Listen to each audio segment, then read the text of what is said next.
And from whom alone cometh all counsel, wisdom, and understanding. We, thine unworthy servants, here gathered together in thy name, do most humbly beseech thee to send down thy heavenly wisdom from above, to direct and guide us in all our consultations.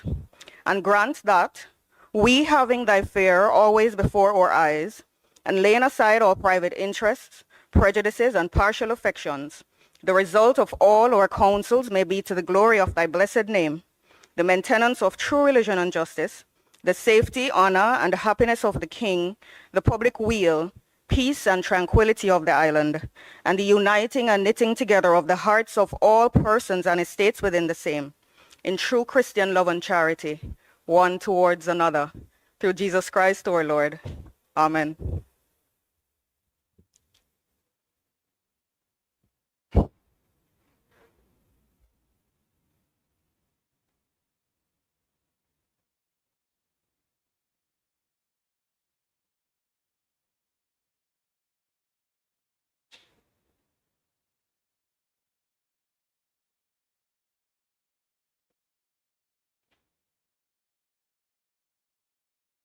You may be seated.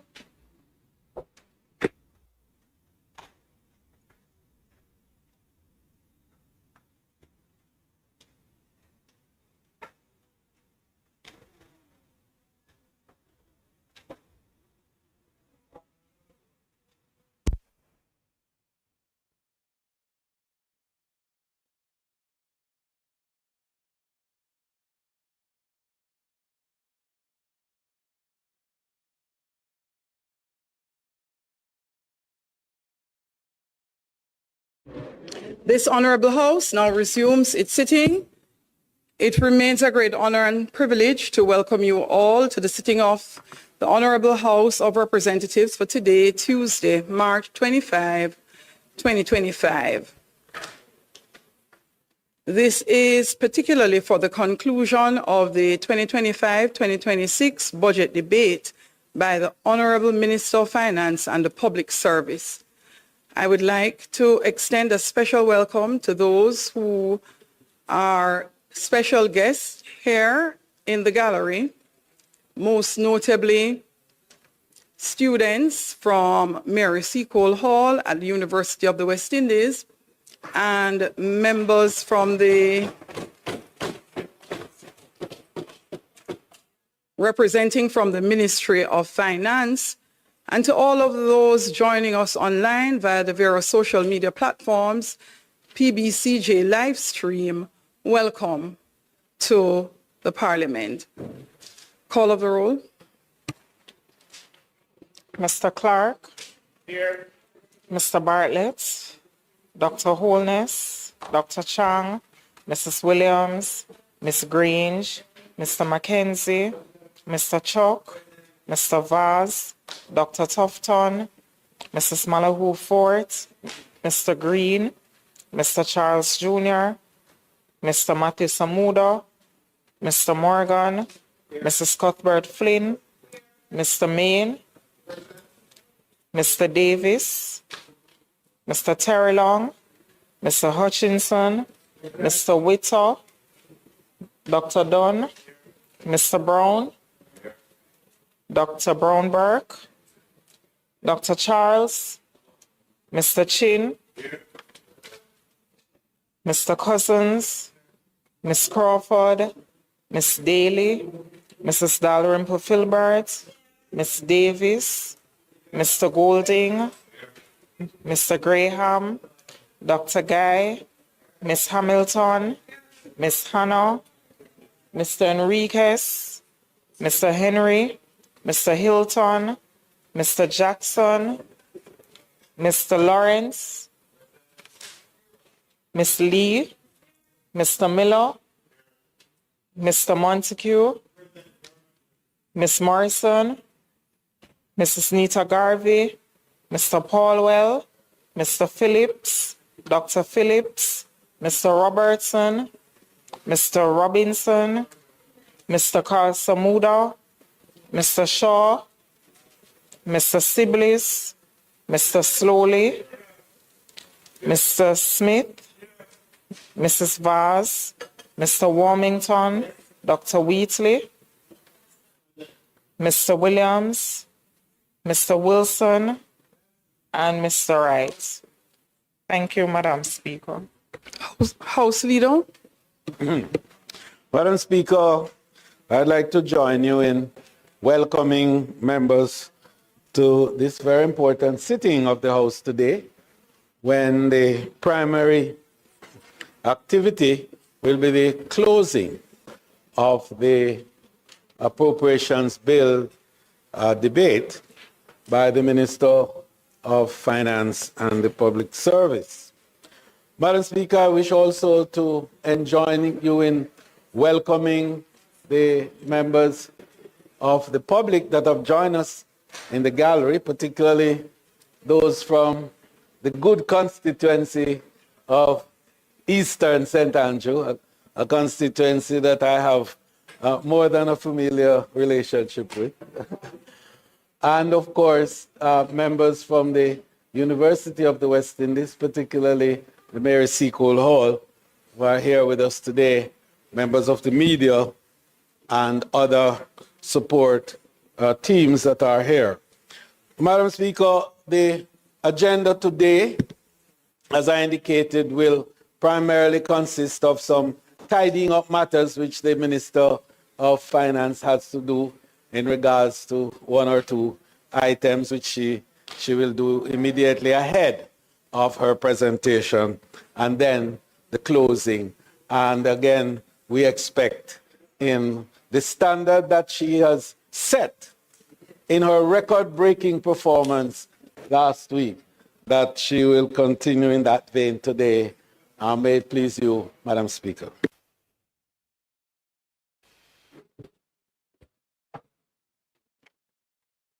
Thank you, House Leader. Statement by ministers. Announcements.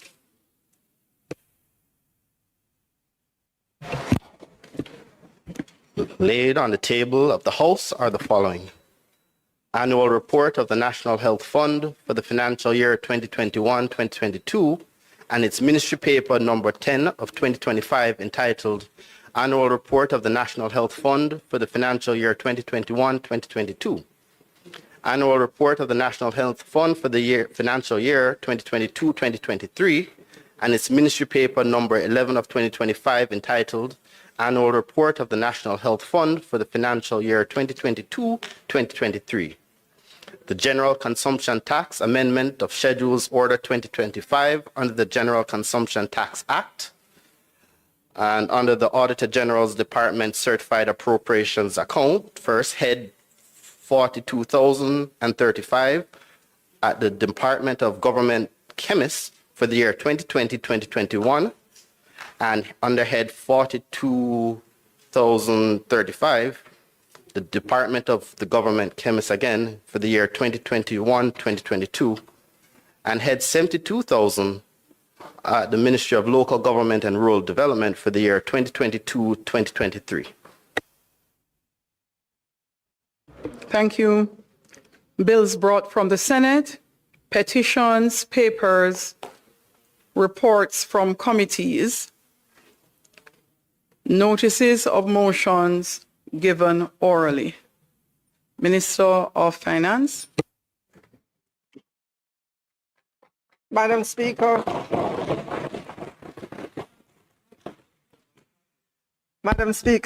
I beg to give notice that at the next meeting of the House, I will move to introduce and have read a first time a bill shortly entitled the Large-Scale Projects and Pioneer Industries Tax Relief Act 2025.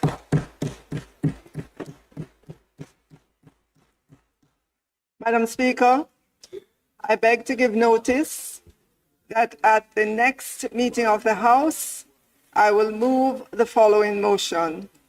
The General Consumption Tax Act, the General Consumption Tax Amendment of Schedules, Order 2025 Resolution, Whereas, by virtue of Section 61 of the General Consumption Tax Act, hereinafter referred to as the Act, the Minister may, by order published in the Gazette, amend the schedules to the Act. And whereas the schedules to the Act specify the general consumption tax and the special consumption tax imposed on the supply in Jamaica or the importation into Jamaica of goods and services, and whereas on the 19th day of March 2025, the Minister made the General Consumption Tax Amendment of Schedules Order 2025, and whereas it is provided by Section 62 of the Act that an order amending the schedules to the Act shall be subject to affirmative resolution of the House of Representatives, and whereas it is desirable that the General Consumption Tax Amendment of Schedules Order 2025 be affirmed by resolution. Now, therefore, be it resolved by this Honorable House as follows. The resolution may be cited as the General Consumption Tax Amendment of Schedules Order 2025 Resolution.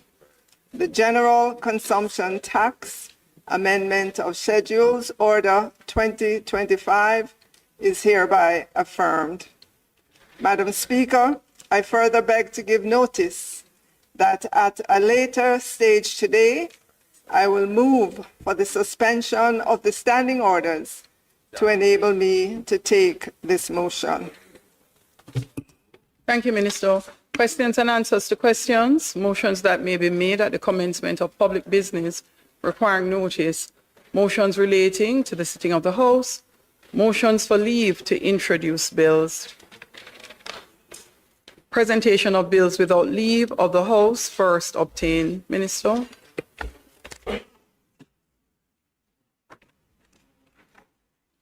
Madam Speaker, I now move for the suspension of the standing orders to enable me to take the motion, notice of which I gave earlier.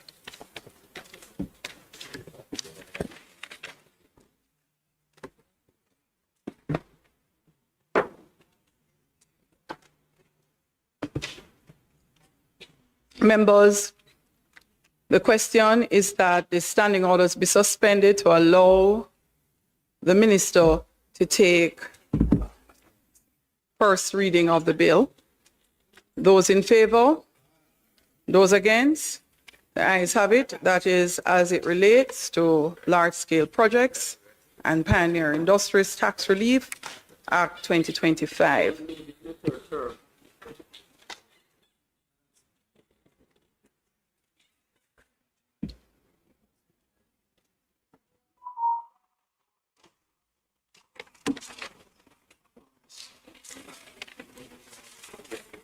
Madam Speaker, I now move for the suspension of the standing orders to enable me to take the first reading of a bill shortly entitled the Large-Scale Projects and Pioneer Industries Tax Relief Act 2025.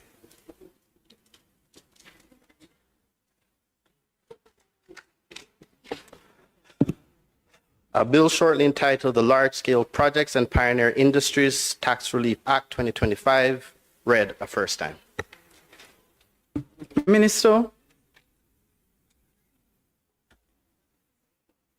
Madam Speaker, I now move that a bill shortly entitled the Large-Scale Projects and Pioneer Industries Tax Relief Act 2025 be read a first time. Second. A second time, sorry, be read a second time.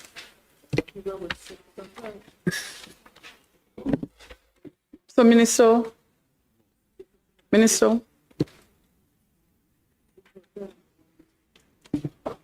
Marshall, a moment, please.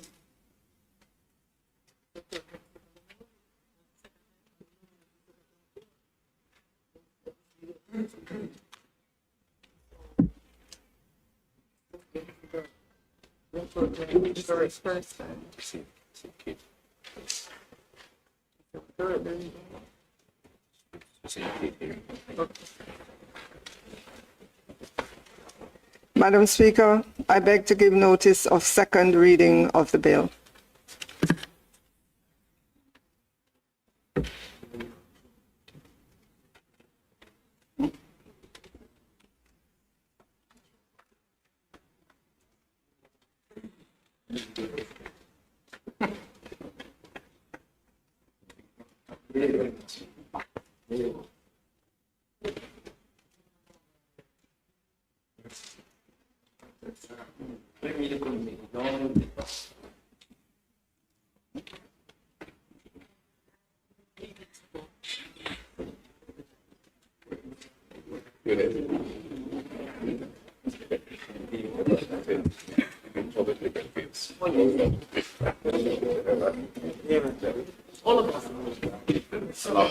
House Leader, Public Business.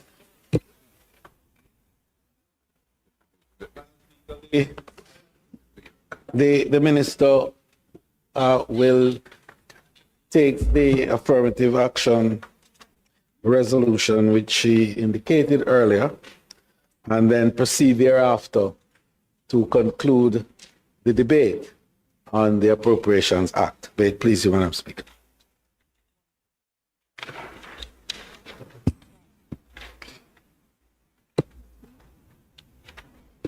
Thank you, House Leader. Minister.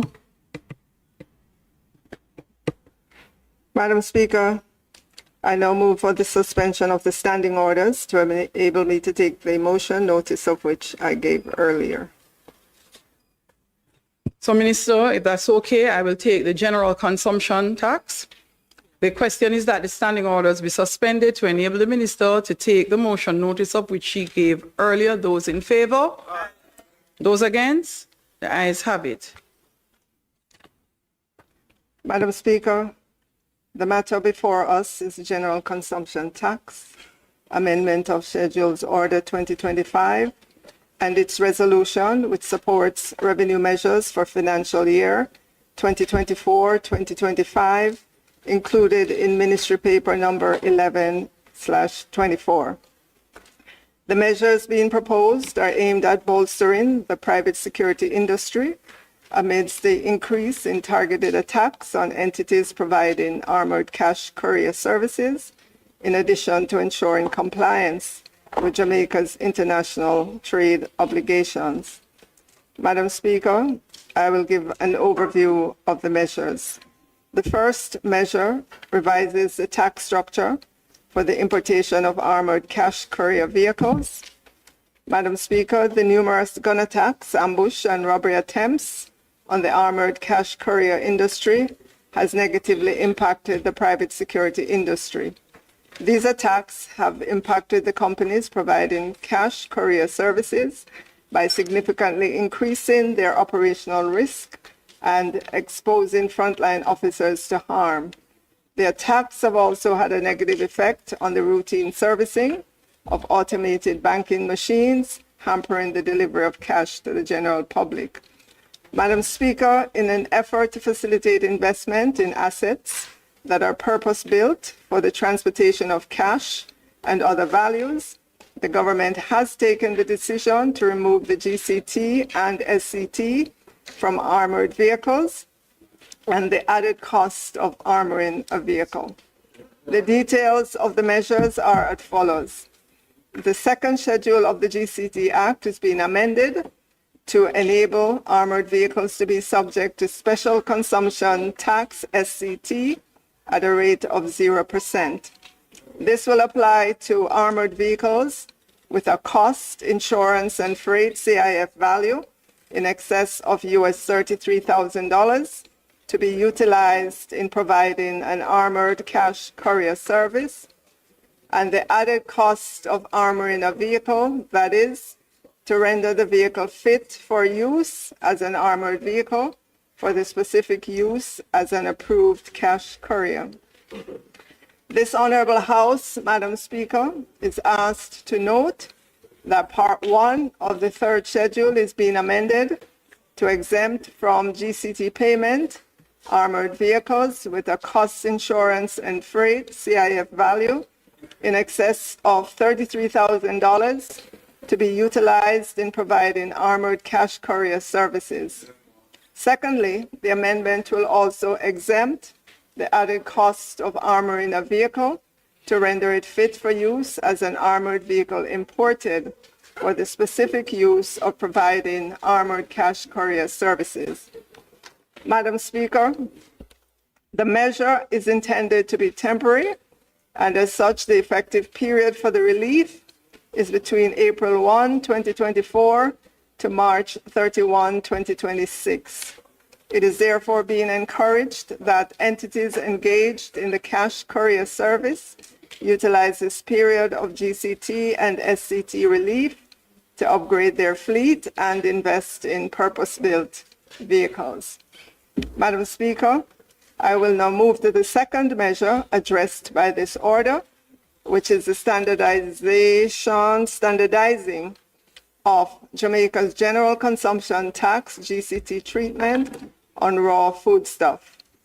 Madam Speaker, by virtue of Jamaica's membership to the World Trade Organization, WTO, the country is not allowed to implement internal tax measures designed to protect domestically produced products.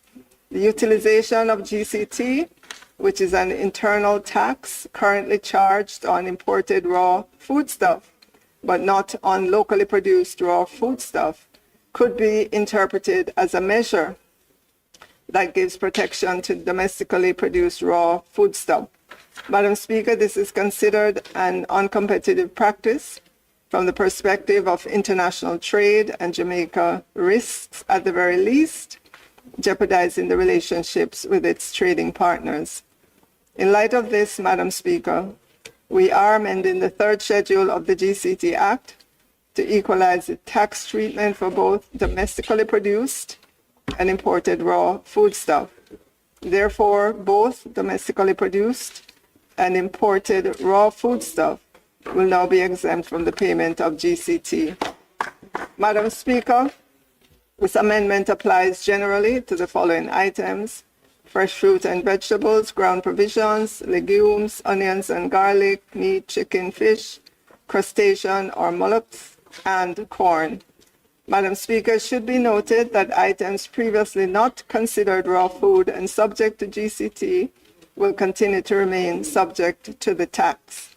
Madam Speaker, although we are removing the GCT on imported raw foodstuff, this Honorable House should note that the items in question still attract taxes, primarily common external tariff, CET, and additional stamp duty. The removal of the GCT on imported raw foodstuff preserves our international trading relationships by removing the risk that Jamaica will face trade sanctions from other member states as a result of the discriminatory treatment applied to imported raw foodstuff. In concluding, Madam Speaker, the measures included in this order aim to facilitate investment in the armored cash courier industry and to remove any unnecessary risk to our international trade profile due to distortionary GCT practices. The House is therefore being asked to approve the General Consumption Tax Amendment of Schedules Order 2025 resolution.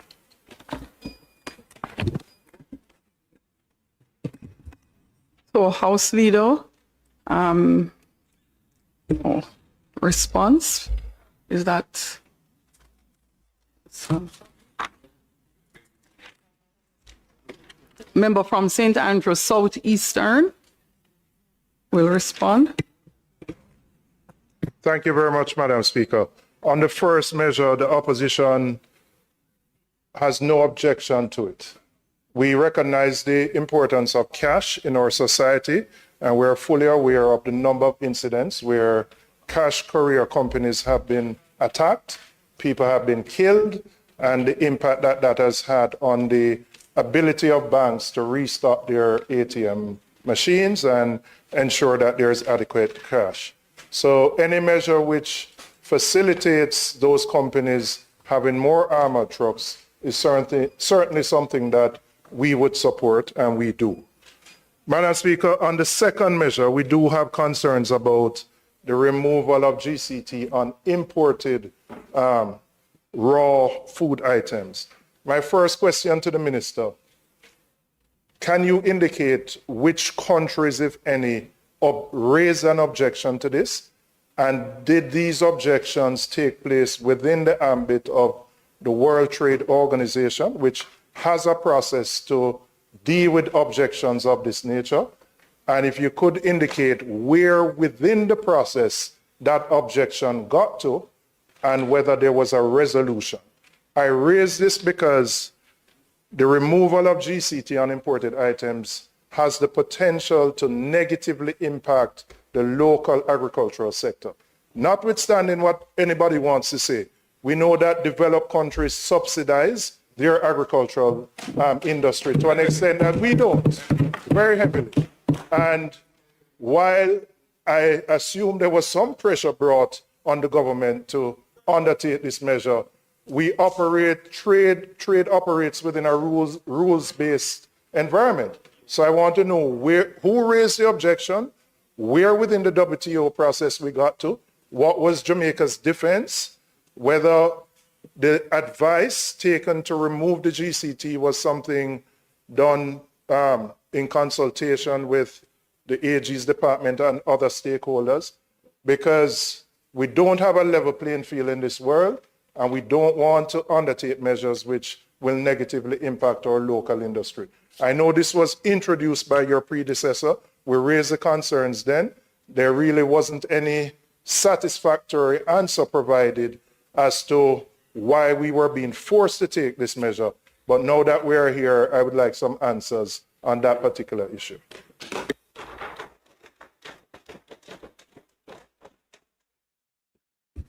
Minister, there is also a follow-up from the member from St. Catherine South, St. Catherine Southern. Thank you, Madam Speaker. Minister, I want to add my support to the relief regarding the armored vehicles. During the deliberations of the Economy and Production Committee, where we had the Bank of Jamaica present, the strong argument was made through the governor from the operators of the ATM machines about the enormous costs involved in adequately providing ATM machines across the country. And against the background of closures of many of the banks across the country, we have many communities in rural Jamaica who have to journey, I'm told by some members of parliament, up to 30 miles to get to an ATM machine. And even in the corporate area and other urban centers, a number of machines remain inoperative for extended periods of time, making it extremely difficult for citizens to access cash to make their transactions. Quite frankly, they appeal to the government for the support, and now that there's a response positively as it relates to the costs involved in providing these machines, we expect, and the country, because when the government gives these tax relief, it is the taxpayers of the country that make the sacrifice. And to the extent that the government is providing this relief, boy, oh boy. And therefore, Madam Speaker, the citizens expect that the banks will respond in a very positive way in making sure that our consumers have easier access to ATM machines against the enormous number of closures that they have implemented in recent times. Thank you, Madam Speaker. Thank you, member. The leader of the opposition, the member from St. Andrew So you want, you'd have to turn off your mic. It's gonna come next. Oh, okay.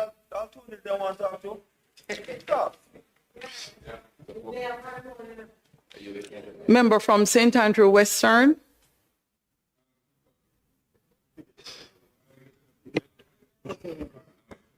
Thank you, Madam Speaker.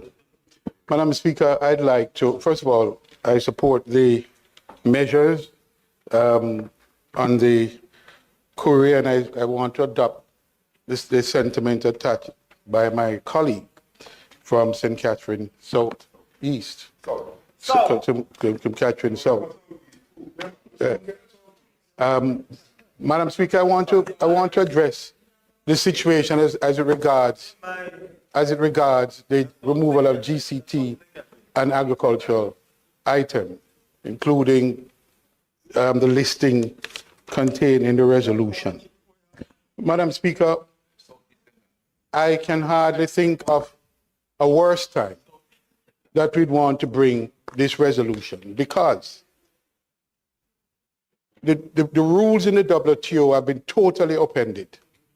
The rules affecting trade in the WTO has been totally upended, creating an environment now where countries in developing countries are put at a distinct disadvantage, and small developing countries an even worse disadvantage. The reality is that the rules-based system we agreed to because there was some equity in it for the developing countries. That has now been turned on its head by current policies, trade policies, and measures being adopted by developed countries. In addition to the built-in subsidies and the blue box, green box, yellow box arrangements in agriculture, the imposition of tariff at this point of time has meant that any consideration that we may have had in terms of working with the rules to phase out some of these measures that we have imposed, I think we now have to consider that these are now protective measures in light of what is emerging, what is evolving in terms of trade policies in being imposed in developed countries. I believe, Madam Speaker, that the timing of this could not be any worse. It cannot be any worse because the impact on our local sector is real and damaging. And it further puts us at a disadvantage by this removal of the tariff at a time when tariff is being imposed. And not only tariff, my understanding is that it's tariff and other measures are being imposed. And so, Madam Speaker, I would strongly urge the Minister to reconsider this particular set of measures. Reconsider them because it will further put the agricultural sector at a further disadvantage. The timing of it is simply, we have yet to understand the full extent of the measures that are being proposed and what are the implications for economy in general and the agricultural sector in particular. And I would ask and urge that it be deferred so that we have an opportunity to understand what are the evolving set of measures that are being imposed on us at this point of time.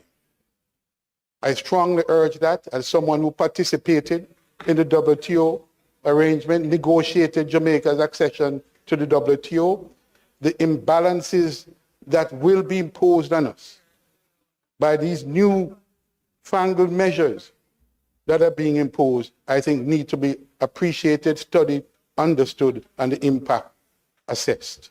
I would urge that. Leader of the Opposition.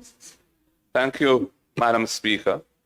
I too understand the need for the tax break essentially that's been given to our security companies bringing in the armored vehicles. We all know the terrible situation that has been faced by them with the multiple robberies of ATMs and of armored vehicles arriving to either deliver or remove cash. So I don't think anybody in the House would have an issue with that.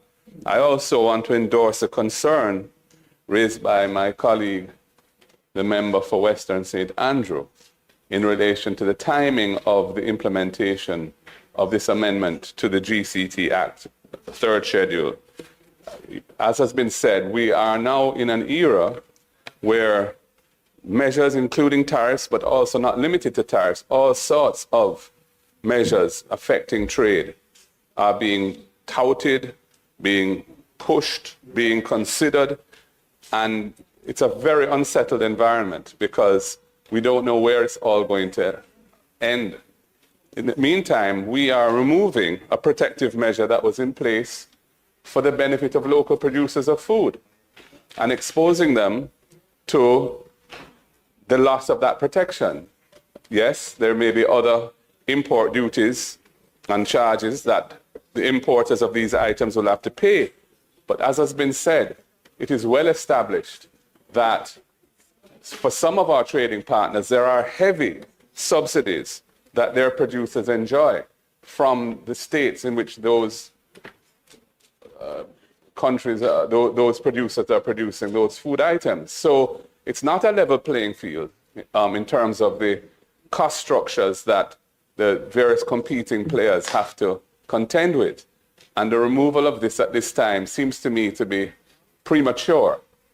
And although it was announced in the budget debate a year ago, and it's only coming here now, it seems to me that much has changed since then in terms of the international environment concerning trade.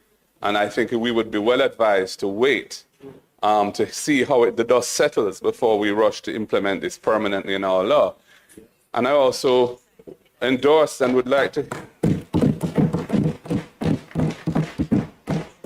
and I would also like to endorse and look forward to hearing the answers to the questions as to how this particular measure originated. You know, who was bringing pressure against Jamaica on this issue? Which country or countries? Where did it reach in the WTO system? What was Jamaica's stance in relation to any proceedings, if any, that were brought in the WTO system? How were those proceedings or that complaint or complaints, how were they resolved? You know, all we heard was that these protective measures were being removed, but we've never had a satisfactory answer as to why this has happened. And I look forward to the answer to that. There's one other point I wish to make, Madam Speaker, and it is this. These measures are having retroactive effect. So the armored vehicles, the dispensation or the exemption, the zero rating, whatever it is, under the second schedule, which I assume is the SCT, and under the third schedule, the exemption under the third schedule, is taking effect from, in one instance, April 1, 2024, and in the other instance, July 1, 2024. Similarly, the exemption in relation to the raw foods, whether it be meats or vegetables, is taking effect July 1, 2024. Now, I have to ask, what is the situation in relation to the imports which have taken place up to this date, or up to the effective date of this order? Was GCT collected or not on these items? If GCT was not collected on these items, what was the legal basis for it not being collected? Because I'm not aware of any provisional collection of tax act orders coming here to, for approval to implement on a temporary basis these measures.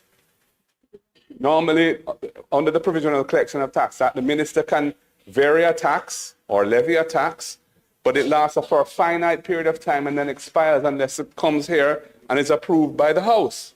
No such orders have come in relation to this, to the best of my knowledge. So my question is, what was the situation in relation to these imports during the period from these dates, which they're the effective dates of the order, April 1 in some instances, July 1 in others from last year, up to the time of the effective date of this order. And this order is dated March 19th. And I believe it takes effect on that date, subject to being approved here affirmatively. So I want to know, was GCT collected on these imports in the intervening period? If the answer is yes, what was the, or if the answer is no, it was not collected, then what was the legal grounds or basis upon which it was not collected by customs at the wharf? And if it was collected, with this measure now taking effect retroactively, what is going to happen to the revenue that was collected? Are we now exposed to having to refund these people for the GCT that was paid on these imports?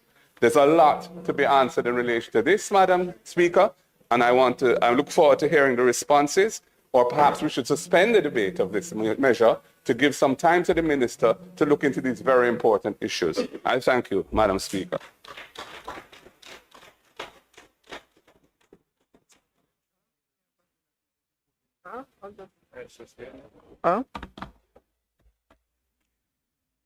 Madam Speaker. Minister Mike? Madam Speaker, I ask the House to recall that the GCT measures were announced by the former Minister Clark as part of the revenue measures of 2024-25, and they were not made into law. It is my understanding as well, with regards to specific countries that object. I understand from our technical persons that all of this happened when Jamaica was doing the review of our trade policy, and this came up by the reviewer.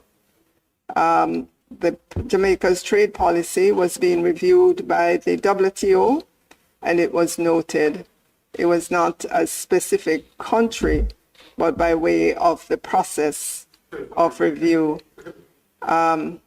The UK and the EU asked that we correct all measures inconsistent with our WTO obligations, and this happened in 2024. It started.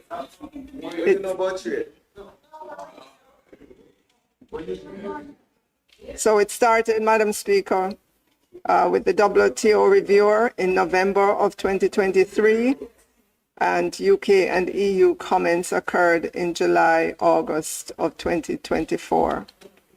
Madam Speaker, there are some other questions that the members asked.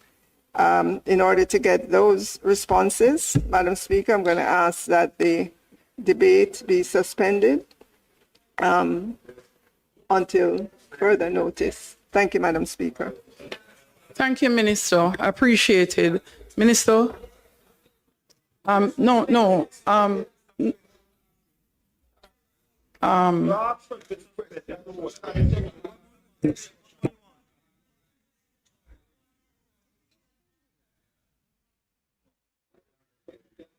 not going to bully the speaker. Yeah? Yeah? You want to bully everybody, but that now work. The debate closed. Suspend. You answer suspend. You ask for the suspension and you get it. Because it's not soft first. Members, no. So you can't stop and speak for you. Members. Have fun. Jump out today.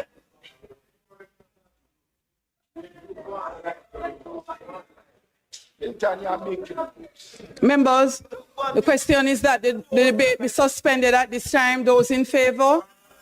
Those against? The ayes have it. Minister?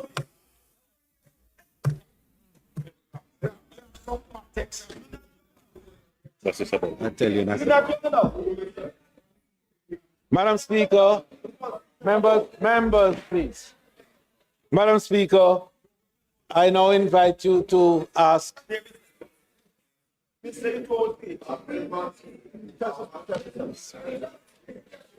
Members, please. Members.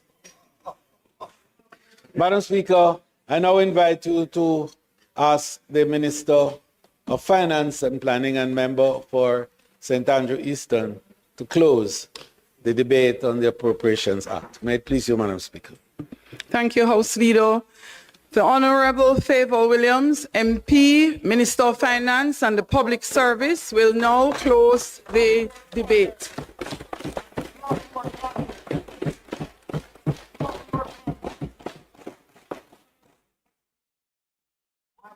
Thank you. Thank you, Madam Speaker. Madam Speaker, let me acknowledge our students from the Mary C. Cole Hall at the University of the West Indies. Let me acknowledge as well, they're in the gallery, all the members from my constituency of St. Andrew Eastern, and all my people them from Ty Dixon online. We have members of G2K here this afternoon as well in the gallery.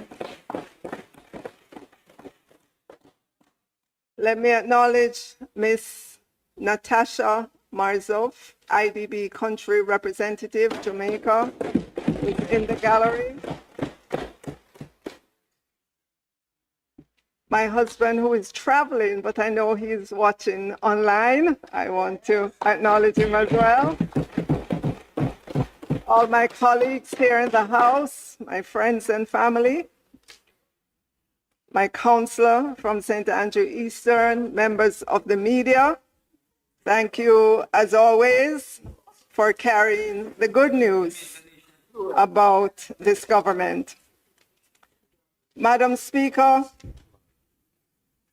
I want to pause to acknowledge the media persons who traveled over hills and valleys to go to Ty Dixon to check out the district where we come from.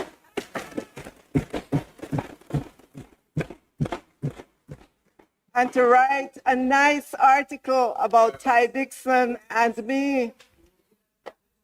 Madam Speaker, I hope all the media persons who went to Ty Dixon stopped for a moment on their way there or back to enjoy the beauty of the Worthy Park Sugar Estate located in the plains of the Vale of Loidas.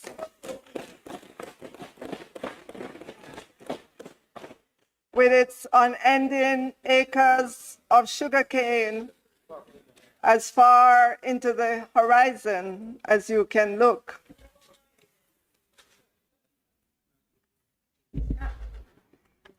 Madam Speaker, the scenes have always held me in awe from my childhood days until now. But Madam Speaker, there are other memories. In my childhood, many hardworking men from Ty Dixon would wake up before cock crows and walk the 5 miles in the wee hours of the morning from Ty Dixon to Worthy Park Sugar Estate to cut sugar cane in the boiling hot sun with them cutlass.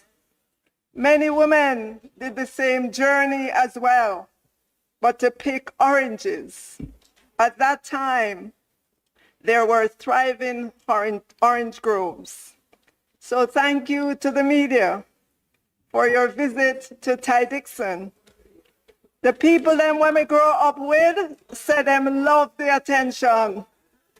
Additionally, your social media post highlighted and reminded me that my mother used to sell cornmeal pudding and potato pudding under a tree to school children at Ty Dixon Primary School. Madam Speaker, with the little my mother made from selling cornmeal and potato pudding, she would faithfully put aside something, no matter how small. And it was that faithful putting aside of a little of the money she earned from selling cornmeal and potato pudding that allowed her to buy our school uniforms and a pair of Batter Shoe Store crepe, they call them sneakers nowadays, for each of us children every year, so that we did not have to walk barefooted to school and we did not have to wear the washed out, faded out uniforms. Madam Speaker, it is the experience of putting aside something, no matter how small, that still lives on in me. Madam Speaker, it's not where you begin, it's where you end. And I want to thank Mr. Vegas and others in social media who understood the message of 1 cocoa full basket. Rome was not built in a day. Take your hand, make fashion, who stood up in social media against the nonsense videos about $2,000 Pro Box. Madam Speaker, let me caution the opposition and their supporters about how they talk about Pro Box. Currently, there are 23,423 Pro Box vehicle owners in Jamaica. So be very careful that you don't disrespect Pro Box. Be very careful. Be very careful. Be very careful that you don't disrespect Pro Box, which is made by Toyota, the largest car manufacturer in the world. Minister, it would appear that the members would like to be here until 9 o'clock tonight. Madam Speaker. Please allow the minister to present Madam uninterrupted. Speaker, it is a vehicle that has been around for 20 years and has been a resounding commercial success for Toyota. It is fuel efficient and has very good aftermarket value. So be careful how you speak about Pro Box. Madam Speaker, it's not where you begin, it's where you end. It's not where you start, it's where you finish. Madam Speaker, we've come to the closing hour of the budget debate for fiscal year 2025-26.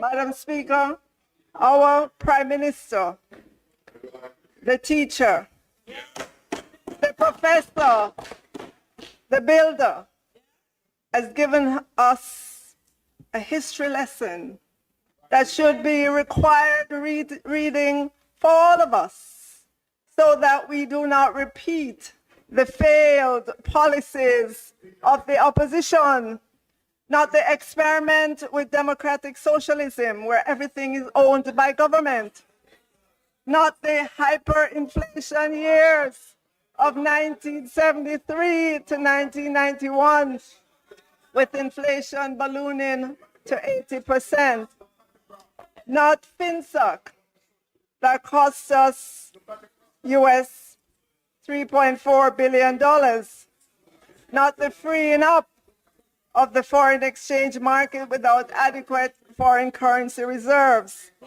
Madam Speaker, those are only some of the failed policies when the opposition was in government that are still reverberating today, meaning the impact of the failed policies are continuing and still have serious negative effects.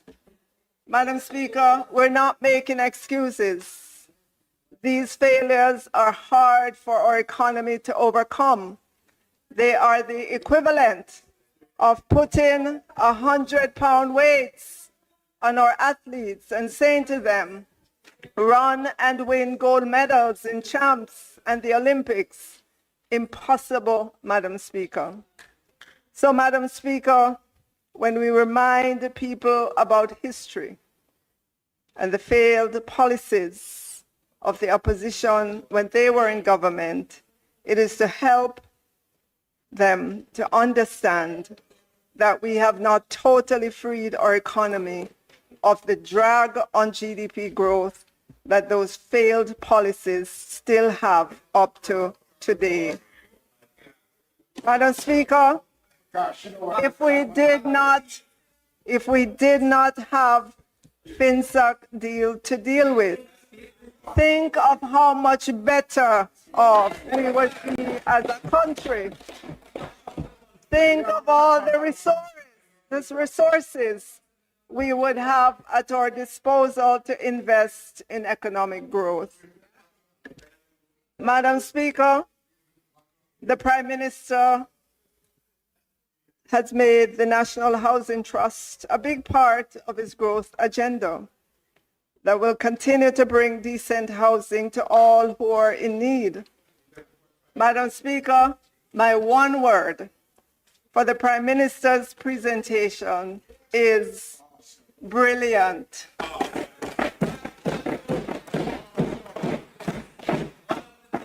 From beginning to end, brilliant.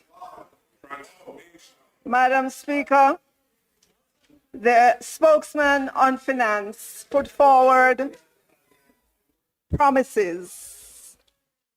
Madam Speaker, the spokesman on finance put forward promises, but no costing. The leader of the opposition put forward more promises as well, but no costing. They also came with their recounting of history.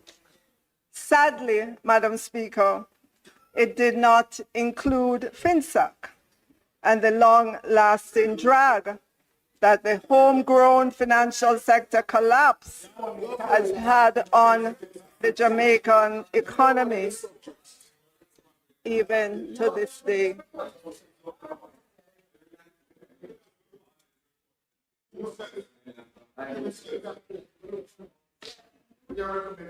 Madam Speaker, in both of their speeches, not a word was said about FinSAC, not an apology, not an acknowledgement.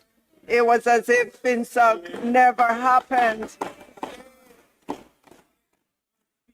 Madam Speaker,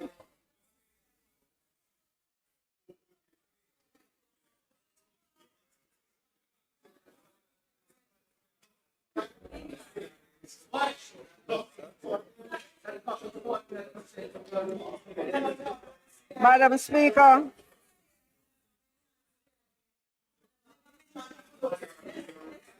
Madam Speaker, members,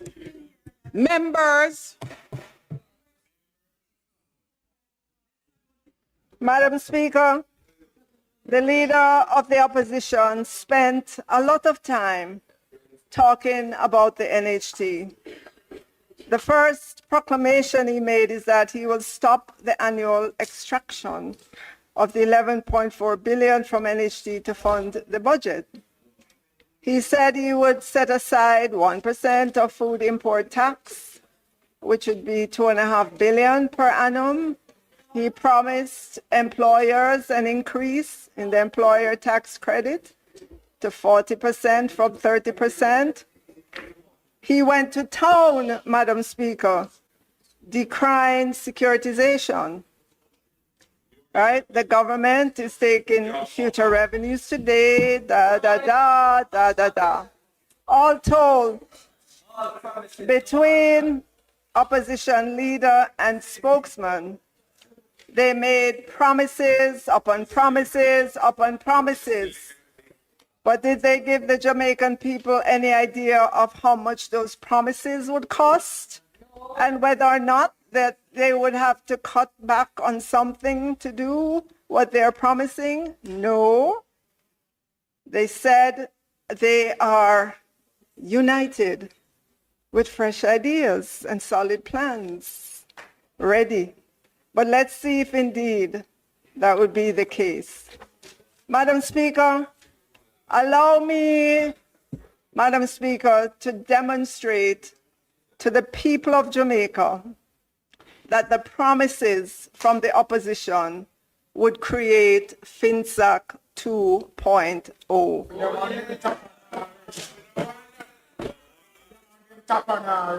You see, Madam Speaker, the opposition put forward a lot of words with few figures. But within all those pages and pages and pages of words is a budget, an implied budget, Madam Speaker.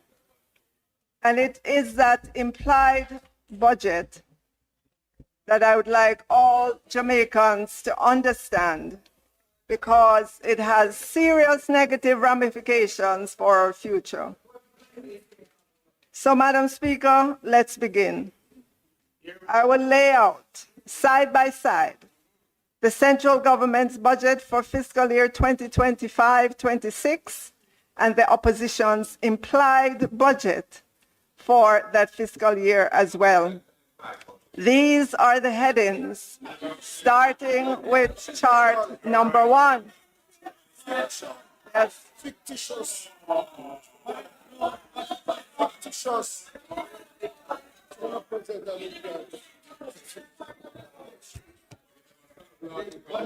Madam Speaker, I rise.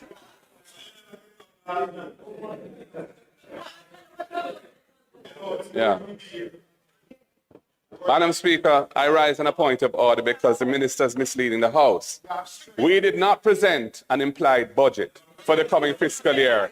We presented our proposals, our policy commitments for the next PNP government. And we have never said that they will be implemented in the current fiscal year. They are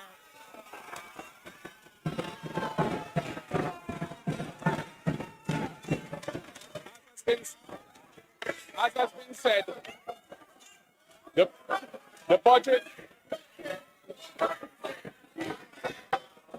after today, the budget would have been passed for the fiscal year. Our proposals represent what we will be doing for the duration of our first term in office. And that is what we were saying. And we will all operate within the current fiscal rules. Stop misleading the House.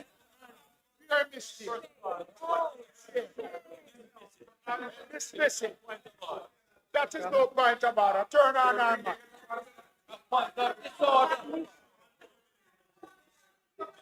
Julia. Julia.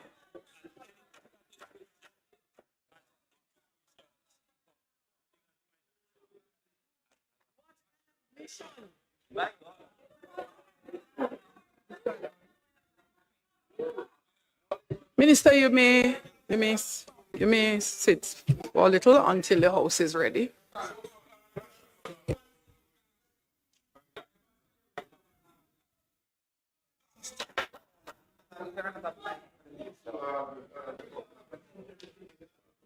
One cousin. Relax on the speaker ruling up. What? You can't run from this, you know. Members, let me remind you, the public is hearing nothing of this discourse. Nothing of this discourse. If you're not on the mic, you're not being heard. So could we allow the Minister of Finance to conclude or to close the debate? Minister of Finance.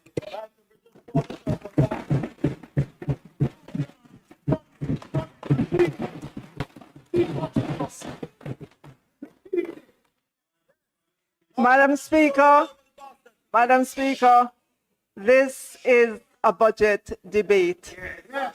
And anything you put forward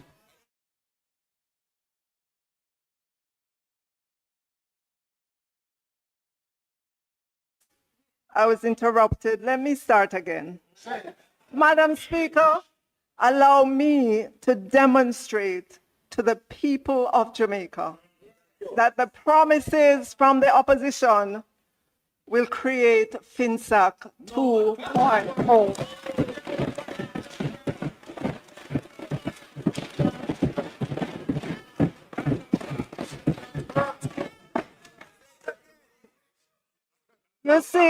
You see, Madam Speaker, the opposition put forward a lot of words with few figures, but within all those pages and pages and pages of words is a budget, an implied budget.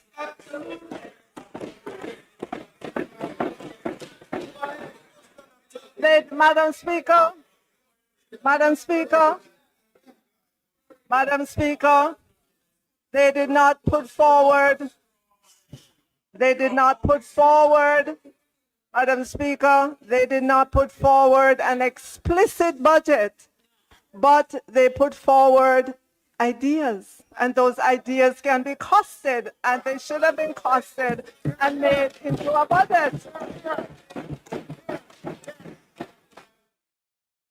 So, Madam Speaker, let us begin. Again, I will lay out side by side with the central government's budget for fiscal year 2025-26 and the opposition's implied budget for the fiscal year 2025-26 as well. So, Madam Speaker, as I indicated last week, the tax revenue that the central government is projecting, Madam Speaker, I do need some protection from the noisy gallery over there.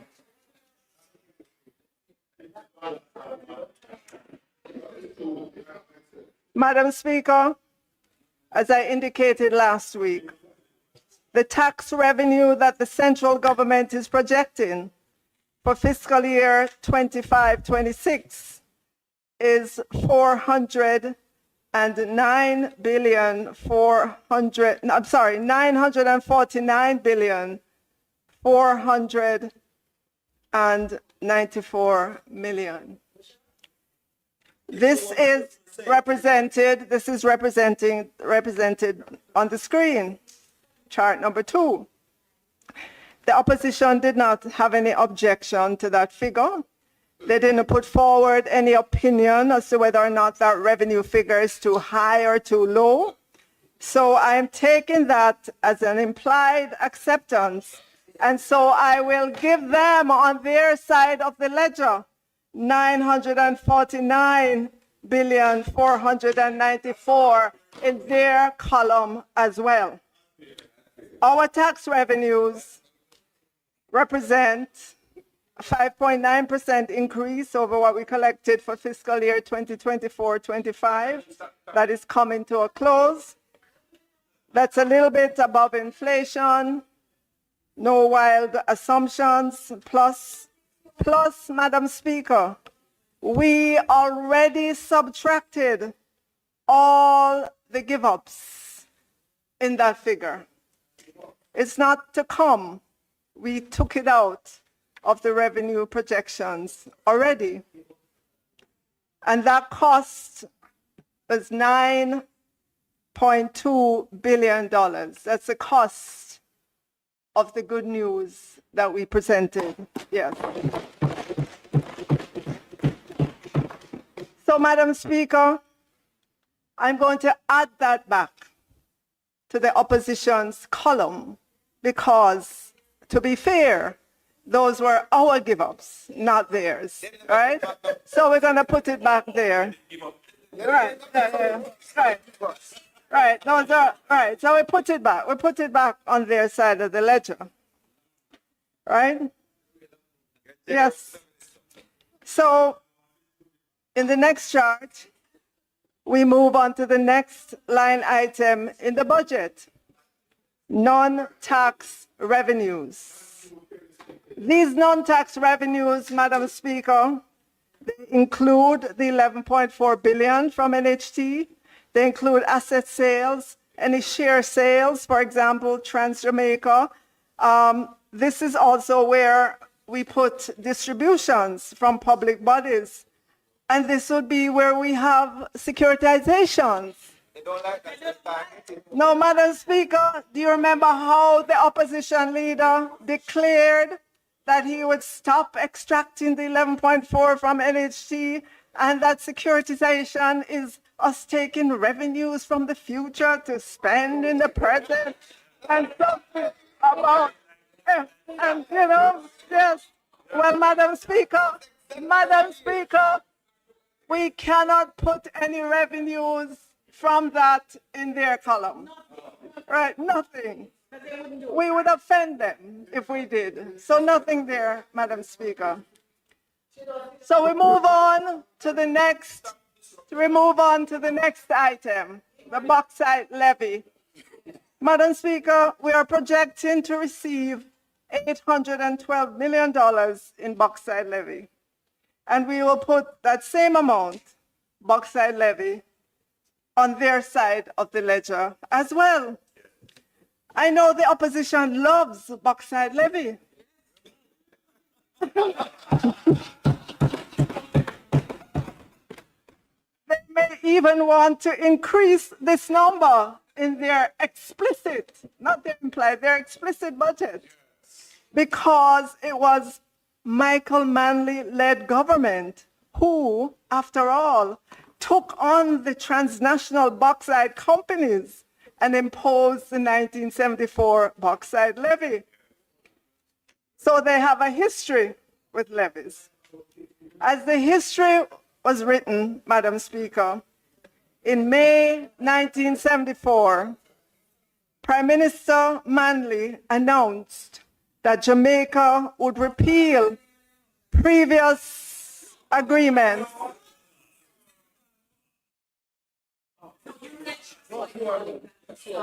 Madam Speaker, as the history was written, in May 1974, Prime Minister Michael Manley announced that Jamaica would repeal previous agreements with the bauxite companies and impose a production levy on all bauxite either exported from or processed in Jamaica.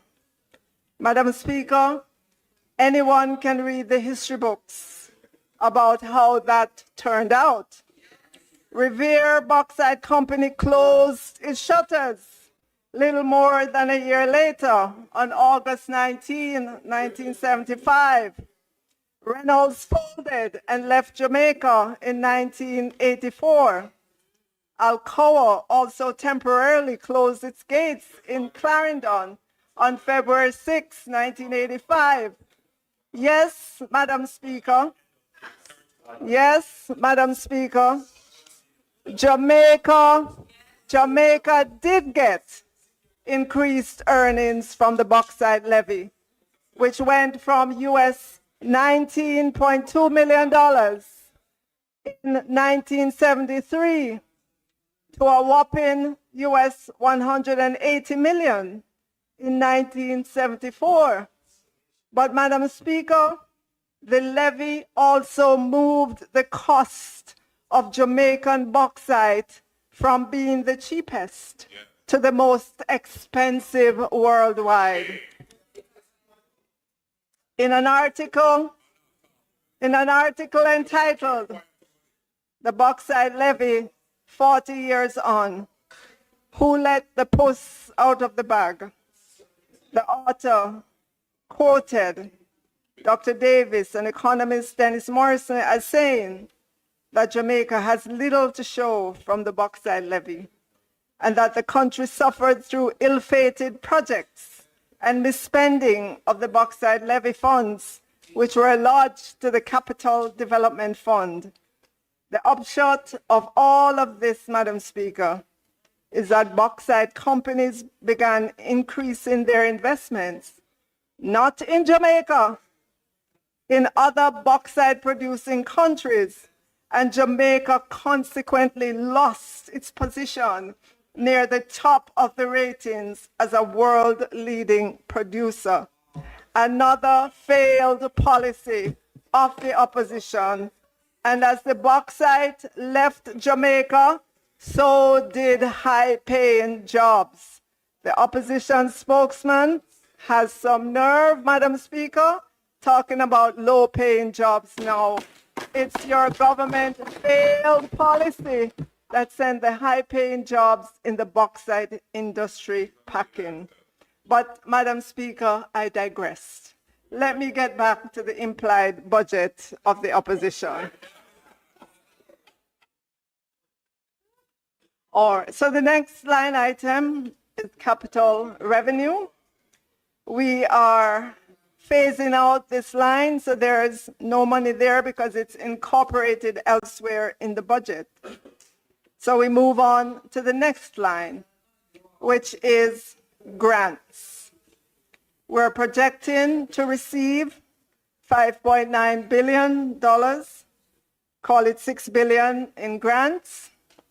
We will put that on the ledger of the opposition as well. So those are the revenue items, Madam Speaker. On our side, we expect to see revenue and grants of $1 trillion, 96 billion, and 83 million. On the opposition side of the ledger, they have an implied budget of an implied revenue of 965 billion, 443 million, because they don't want any securitization or NHD contribution or other non-recurring revenues. They especially don't like securitization.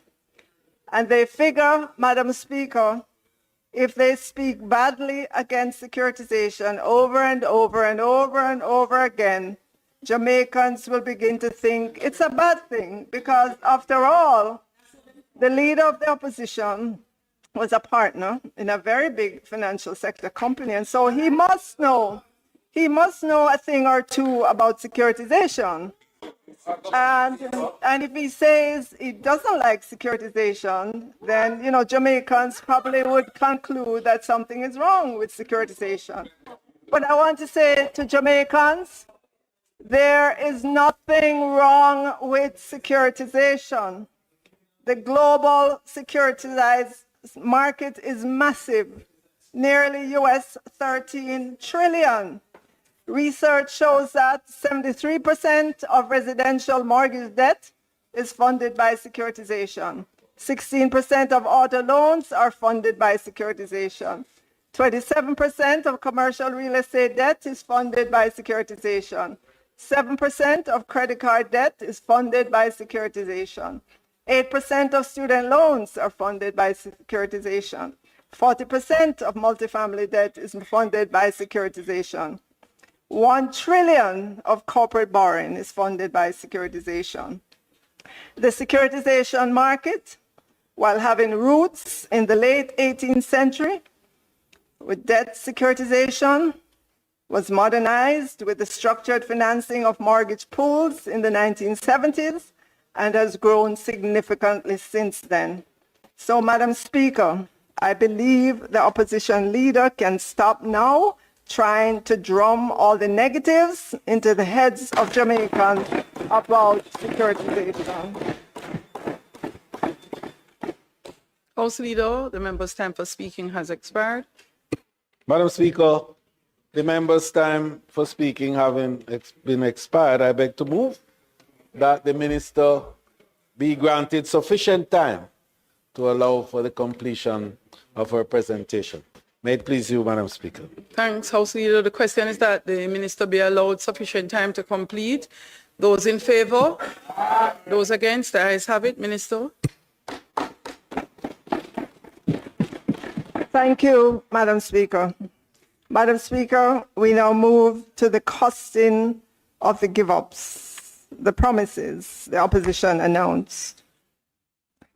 So, Madam Speaker, the spokesman on finance said that they would pay back the asset tax that is levied on the financial sector in 5 payments. So first, Madam Speaker, the spokesman on finance would have to stop taking the asset tax before he can start paying back for what was taken. Otherwise, he would never finish paying back.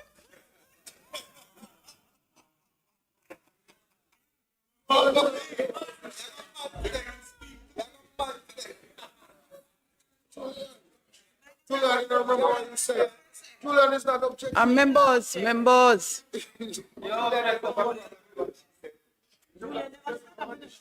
A point of order. The member for South East St. Andrews said nothing about giving back asset tax. He talked about phasing out the tax over 5 years, not giving back the revenue already collected in 1 year. The minister is again misleading the House, and she must stop doing it.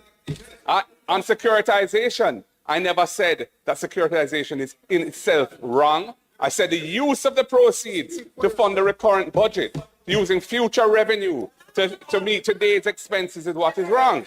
And she's again misrepresenting the position. So, Leader of the Opposition, members, please, Leader of the Opposition, I hope you'll appreciate that this is not a cross debate. And members, I'm ruling, and the ruling stands.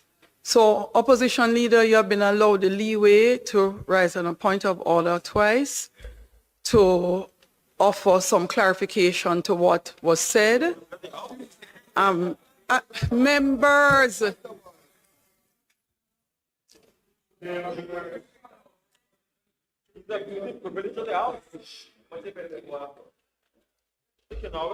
No, I don't think so. Please allow Minister to conclude. Members. Minister William. Thank you, Madam Speaker. So, Madam Speaker, an estimate for the asset tax give-up would be $8,364,000,000, which we will minus of the revenues of the opposition side of the ledger. Additionally, the opposition said they would not require any corporate taxes from MSMEs for 3 years. Madam Speaker, that's a give-up of $11.4 billion. Not for 3 years, in the first year, Madam Speaker. So we take that off of their ledger as well. The opposition also said they would take 1% of the taxes on the food import bill to put into a fund, so that would not be available for the central government's budget. And their own estimate is $2.5 billion. So we have to minus that off on their side of the ledger. And I have no quarrel with that figure. The opposition also said that they would increase the employer tax credit from 30% to 40% of tax chargeable. The cost.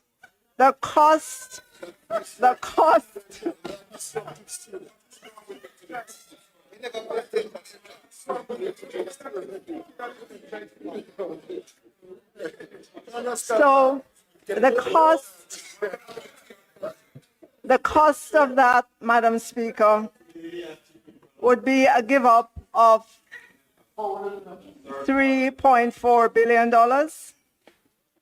So now if we take a tally, their revenues and grants would now be $939,859,000,000 after all those give-ups. Madam Speaker, let's move on to the expense side of the ledger. So we are projecting that compensation of public sector workers, including pensions, wage negotiation, and items owed will be $495,799,000,000. I don't believe the opposition would want to meddle with this number, except to increase it if they believe they can. So I will put that figure on their side of the ledger as well, because we have to pay public sector workers. We get to the next line item under the expenses, recurrent programs. And for Jamaicans, recurrent programs are programs such as PATH, school feeding, Grand Store, 1009 schools, school transportation, books for schools, supplies for hospitals and health clinics, restorative justice programs, child diversion programs, Grand Gala and other independence celebrations, Know Your Numbers programs, trucking of water, subvention to our universities and teachers' colleges, subvention to NSWA for garbage collection, payment for streetlights, and so on. You get the gist of what is in this figure of $359.4 billion. And Madam Speaker, every dollar of it is already allocated to something. The notion that there is all this discretionary money is just that, a notion. Every dollar in the budget is allocated. The opposition would be free to look at these programs and decide which ones they're not doing or which ones they will cut back on because those are the only decisions that are available. So in the meantime, we put the $359.4 billion on the side of the ledger for the opposition as well. So we move to capital spending. We're estimating that we will spend $62.6 billion, Madam Speaker. We would love to spend more, but we have to work within a budget. And I will use the same figure for the opposition. If they want to cut it, keep it, or increase it, that's their prerogative. So we come to another tallying point. You will notice, Madam Speaker, on the government side, after paying public sector workers, and not including interest on the debt and amortization, we have $178,313,000,000 left. The opposition has $22,088,000,000 left. But wait, Madam Speaker, there is still a long list of other goodies that the opposition promised. Yes, yes.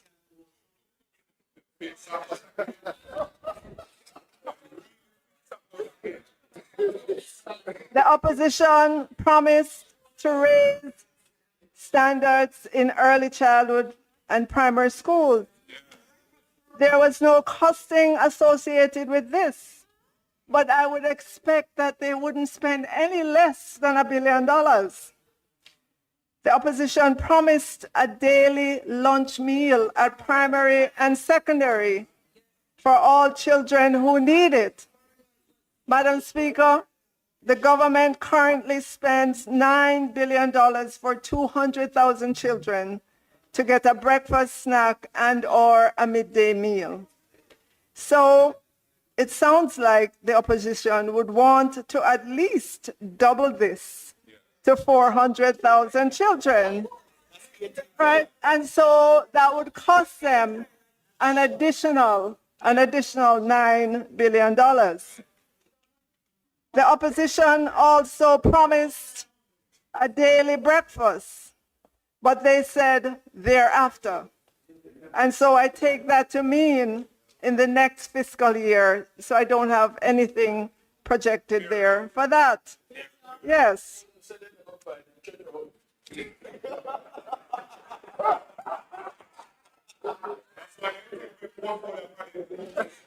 Madam Speaker, the opposition promised transport subsidy for 50,000 students over 3 years. In this upcoming fiscal 2025-26, that would cost an additional 428 million, just using the current figures for the 7,500 children for whom the government provides transportation. The opposition also promised to increase funding for special needs, but no one knows how much. And so I don't think that they would want to invest less than $1 billion in our special needs students. So there it is. Then electricity. They too want to tackle energy poverty and put renewable grid in communities, among other things. No cost was associated with this, but I'm going to put $2 billion because when we announced our $1 billion prepaid meter, house wiring and inspection and $4,000 credit per month program, the opposition said it was not enough, right? So add another billion, right? Okay.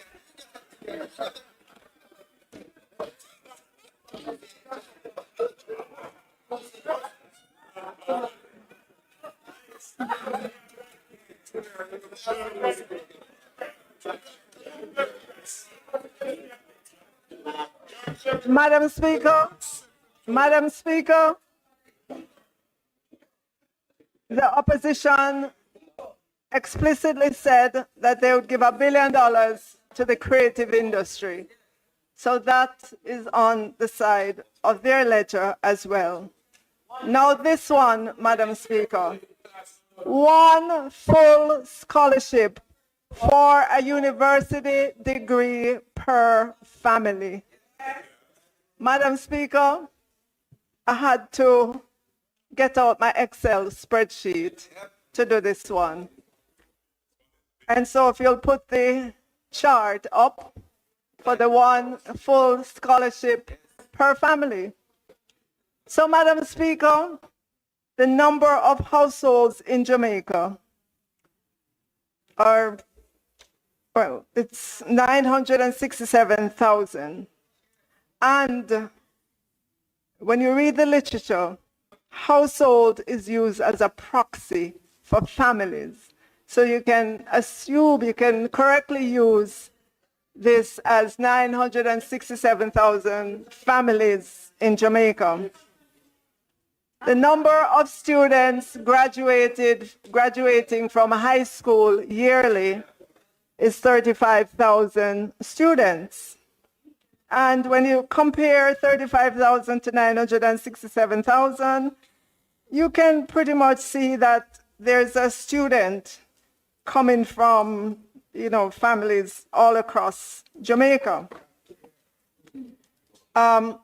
So, Madam Speaker, I made the assumption that the cost of tertiary per year is $900,000. I am sure I am underestimating.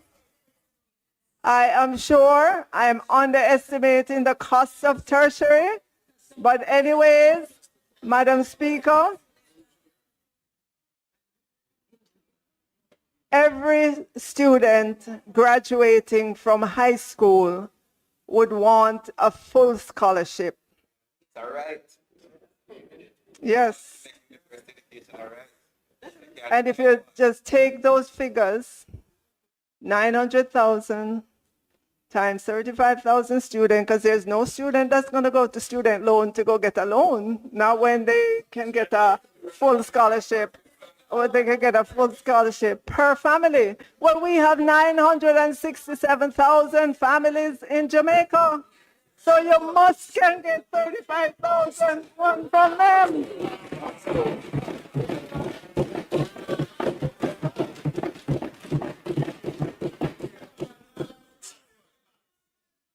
And so, Mr. Speaker, when you take that and do the multiplication, you know, other than saying one per family, Madam Speaker, there were no other stipulations, nothing.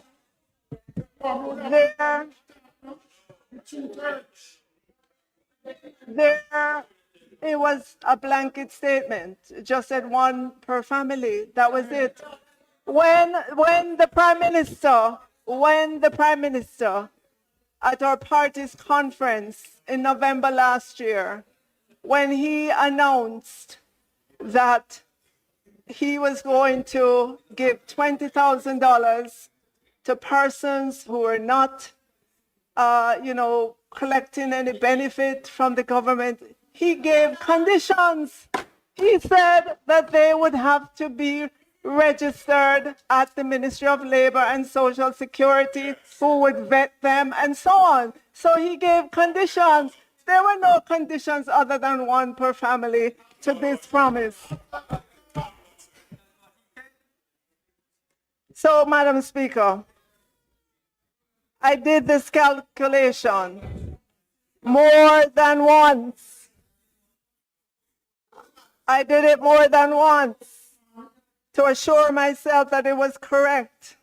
You're talking about $31.5 billion annually, Madam Speaker. The opposition also promised to match the cost that companies invest in their employees. And again, Madam Speaker, you can do the calculation there because the data exists. On average, employers pay about $954 per worker.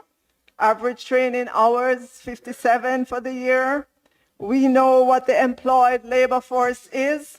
And we can, just take a percentage of that gets trained annually, maybe about 7% or so. The total spend on training would be about $5.1 billion. And since the opposition would fund 50%, that's $2.6 billion. The opposition said that they would match. Match means you give the companies money. Where would they get the money from?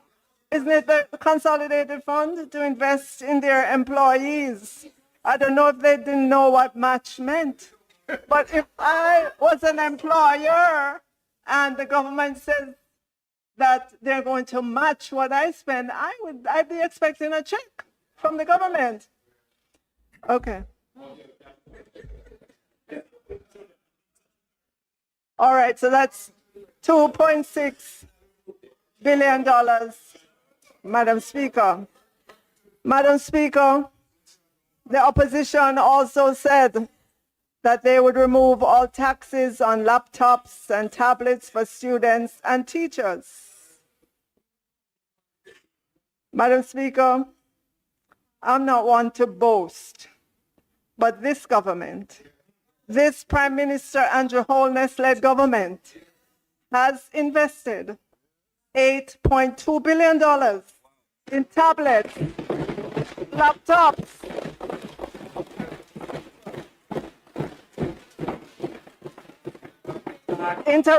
interactive panels, projectors, specialized equipment for special needs schools.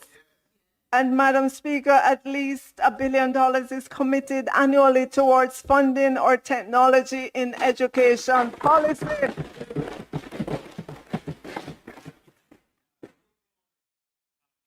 It's targeted at people who need it.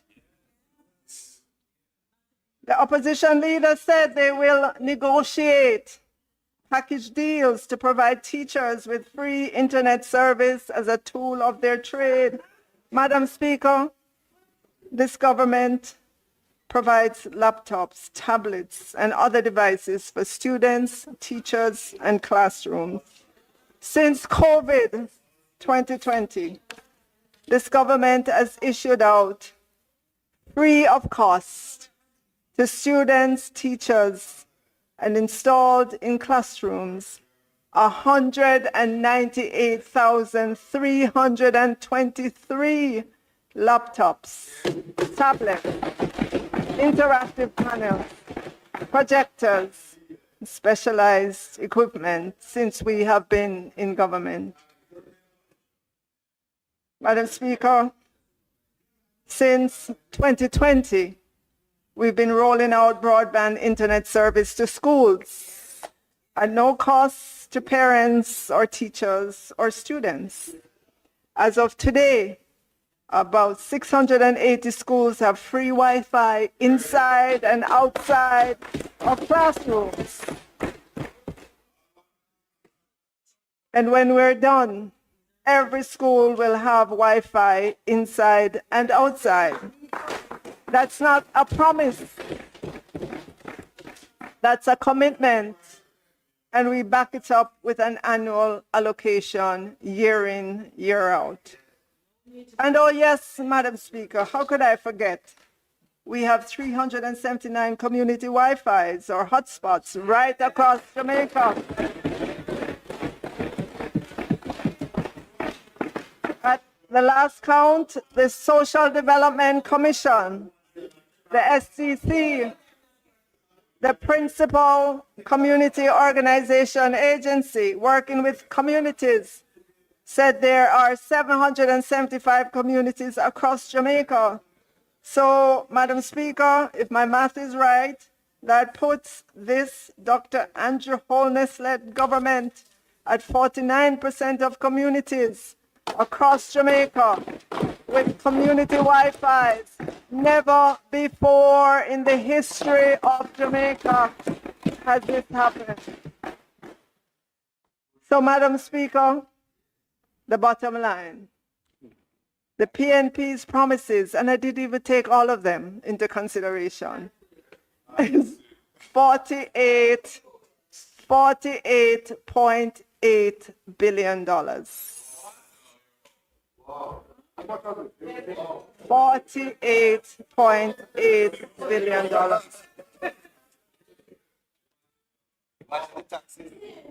So, Madam Speaker, let's do another subtotal. On the government side,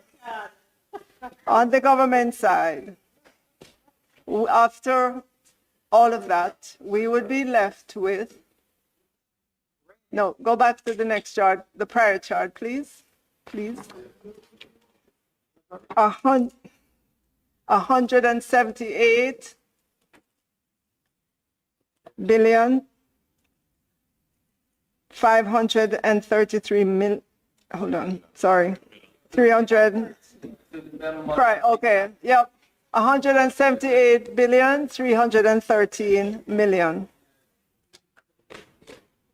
They would be left with a deficit of $26 billion. 26.7 billion. Madam Speaker, they would have trampled on the fiscal rules. The same one they told us that they codified in law. But Madam Speaker, you don't see red ink yet. I didn't bring in the interest payment yet. We have an obligation to pay 177 billion 533 million of interest payment. That is immovable. On the government side, we can make the interest payment, and we have 780 million left as a positive fiscal balance surplus.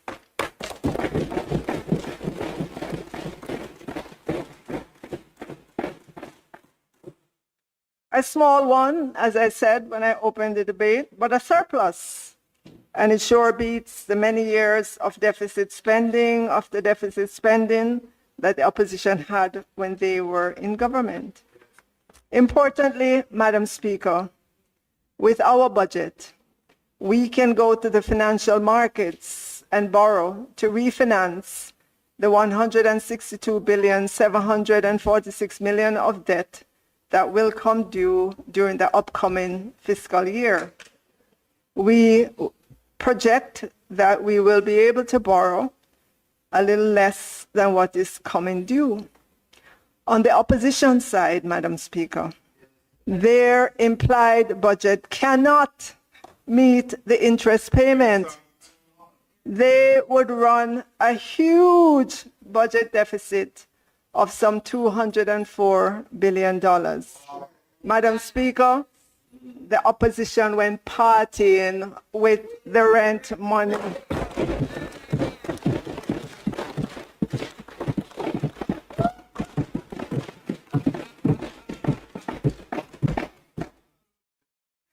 Madam Speaker, if they cannot make the interest payment, they certainly cannot go to the financial market to refinance the 162,746 billion of debt that is due.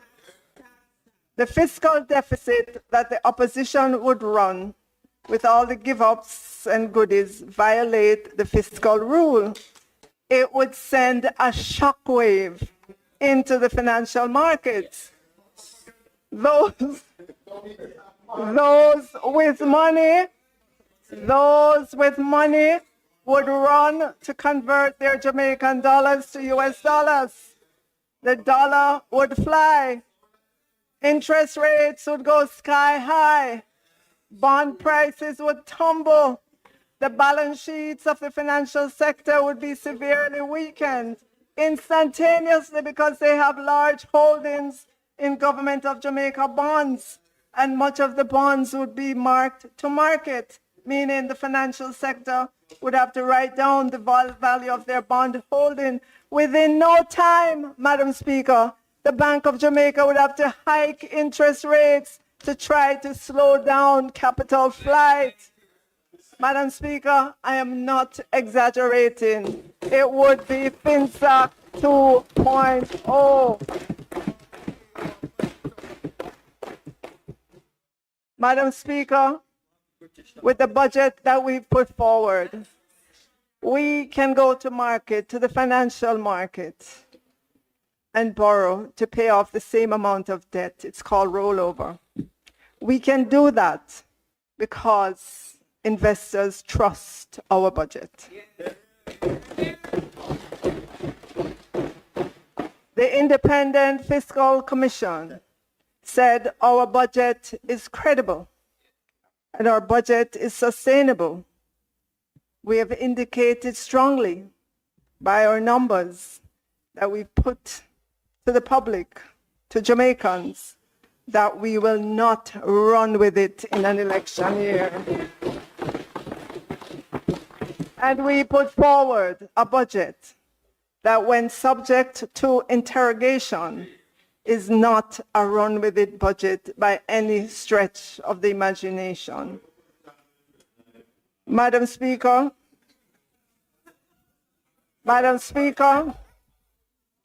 would we want to give everybody more? Of course. We would have loved to announce that Jamaicans would get the threshold up to $2 million in 1 year, and that we're going to help 40,000 people instead of 20,000 to get their prepaid meters, and that we have a longer period for the accelerated capital allowance, and that the funds to DBJ would be 10 billion rather than 2 billion. We would have loved to make these announcements, Madam Speaker, but we know that they would only feel good for a moment, and then the swift pain of a budget deficit would follow.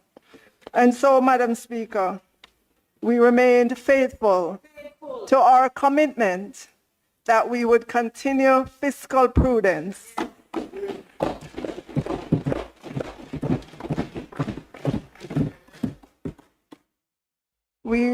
That we would continue fiscal prudence despite this being an election year with its many demands.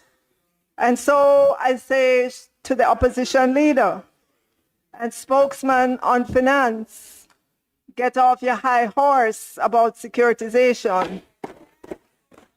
Call up NHT and tell them that you still really need that $4.4 billion.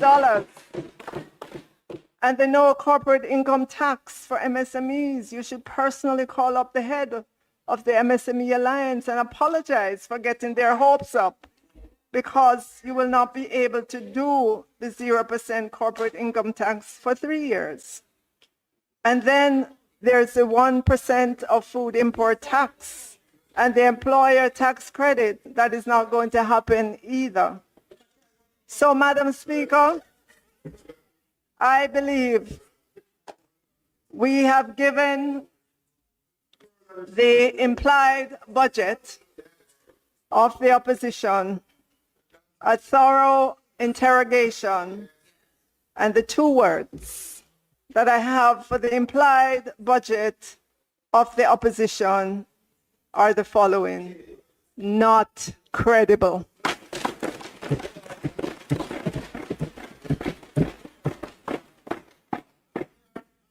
If the opposition wants to refute this claim that their implied budget is not credible, then let them put forward a budget that can be interrogated.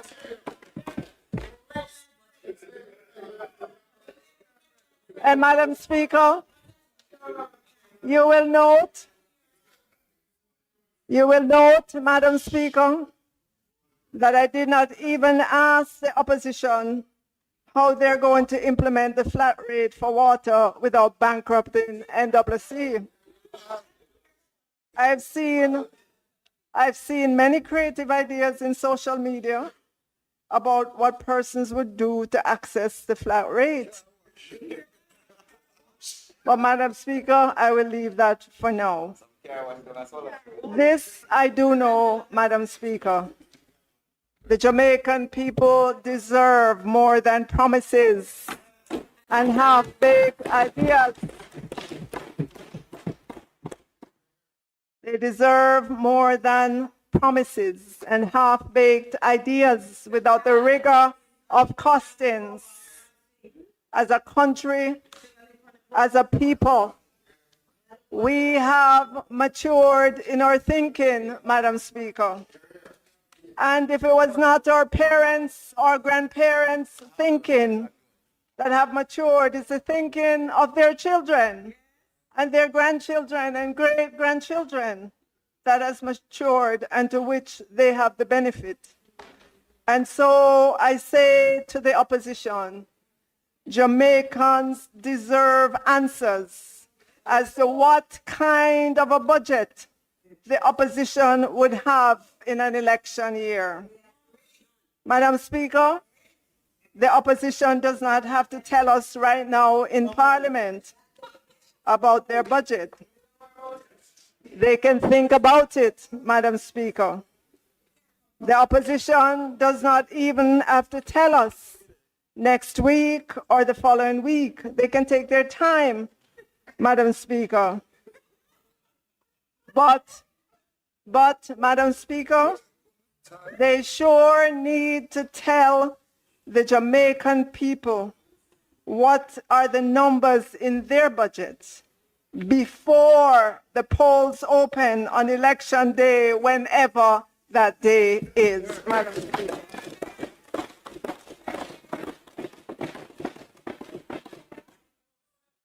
So, Madam Speaker, I say to the Jamaican people, it's decision time.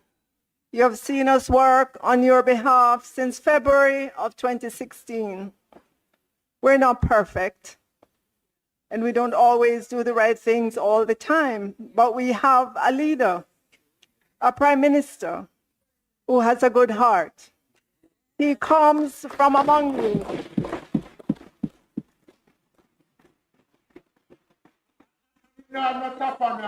Born and lived in a board house in Spanish Town. He comes from among you. The Prime Minister, he comes from among you.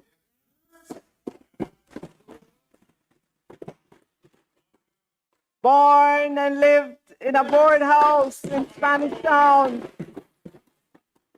Do you ever wonder why he personally goes out and hand out the keys for the social houses built of block and steel? Even though, Madam Speaker, there's so many other demands on his time, it's because he does not want another little Jamaican boy or girl to grow up in a board house and run the risk of being teased by another little Jamaican boy or girl who would say, Abe, you and your mother live in a board house. He wants families to be able to hold up their head about their living conditions. No big unfinished Operation Pride schemes without proper sanitation.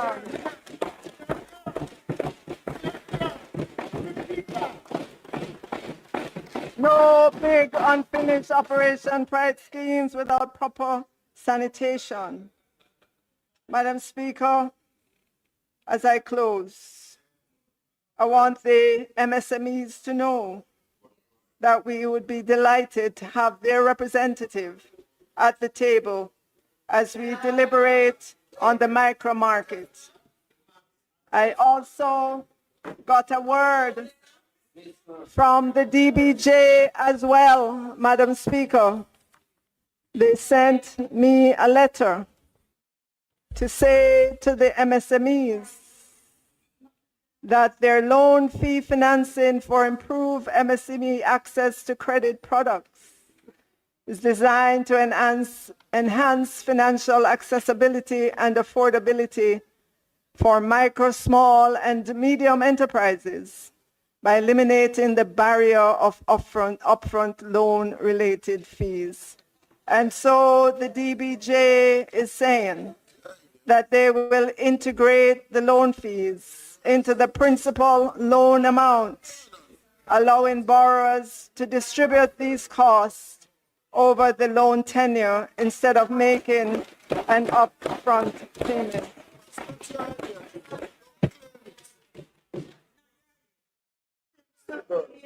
Madam Speaker,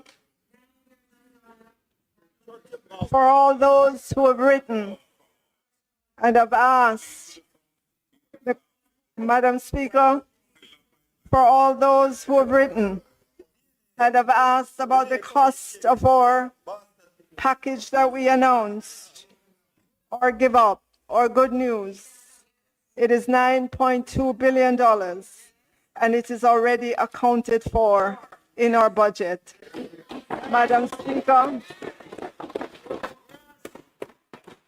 Speaker, Jamaicans do not want a government that will party with the rent money as the implied budget of the opposition.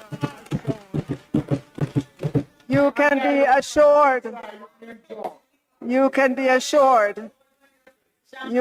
assured that we will continue to be good stewards of the country's resources.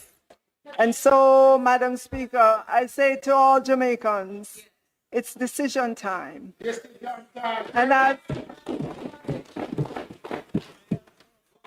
And as you weigh us in the balance, may you find us faithful. Madam Speaker, all that we are and everything we have resulted from our humble beginnings.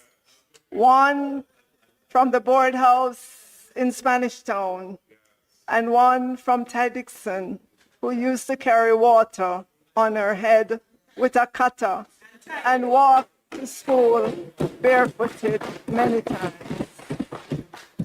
All that we are and all that we have, we owe it to Jamaica.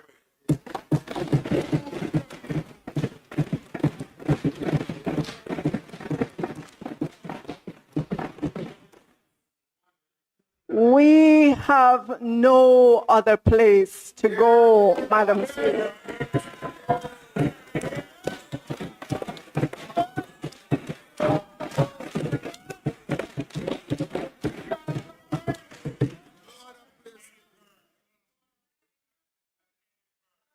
And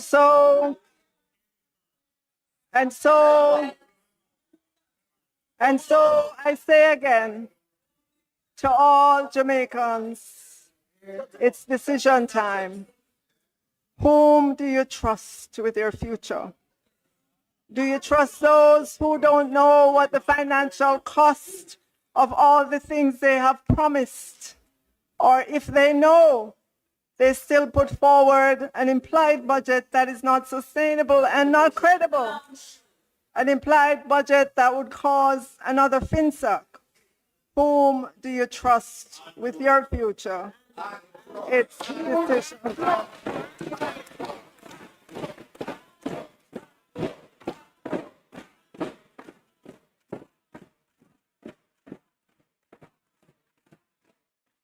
No, members. Members. So as I close, Madam Speaker, I say to all Jamaicans, may the Lord bless you and keep you. May the Lord cause his face to shine upon you and be gracious unto you. May the Lord turn his face towards you and give you peace. God bless Jamaica. Land we love. We choose Jamaica. Thank you.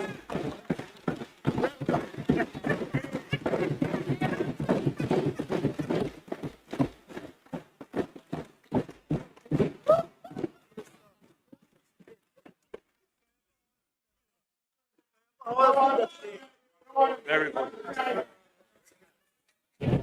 My girl.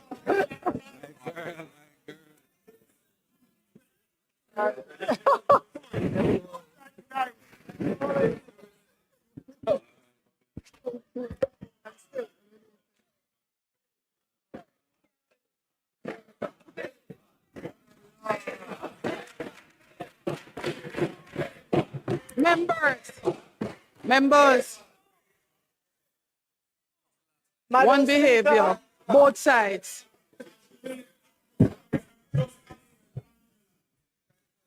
Madam Speaker,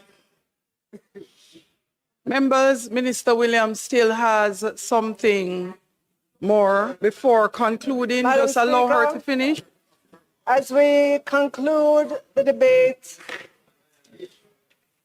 I ask that the bill shortly entitled the Appropriation Act 2025 be read a second time. The question is that the bill shortly entitled the Appropriations Act 2025 be read a second time, Clerk. Those in favor? Those against? The ayes have it, Clerk. An act to apply a sum out of the consolidated fund to service of the year ending on the 31st day of March 2026 and to appropriate the sums granted in this session of Parliament read a second time. The House will now resolve itself into a committee of the whole House to consider the bill clause by clause. Marshall.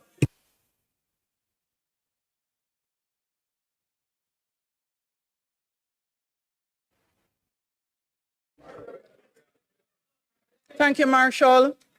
Members, please. I put clauses 1 through 3. Those in favor? Those against? The ayes have it. I put the schedule, sections 2 and 3. Those in favor? Those against? The ayes have it. I put the title and enacting clause. Those in favor? Those against? The ayes have it. Members, the question is that I do report the bill as having passed committee stage without amendments. Those in favor?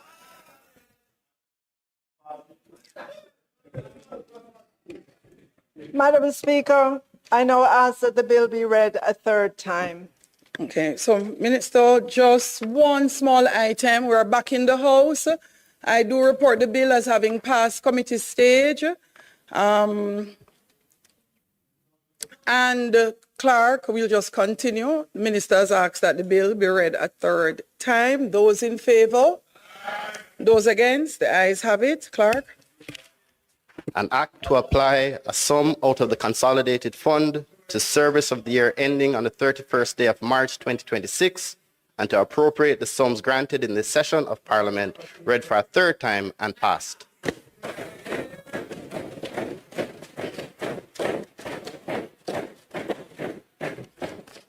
In my short stint in Parliament, only some 8 going 9 years, I've always wanted to see a balancing of the budget recommended by the opposition.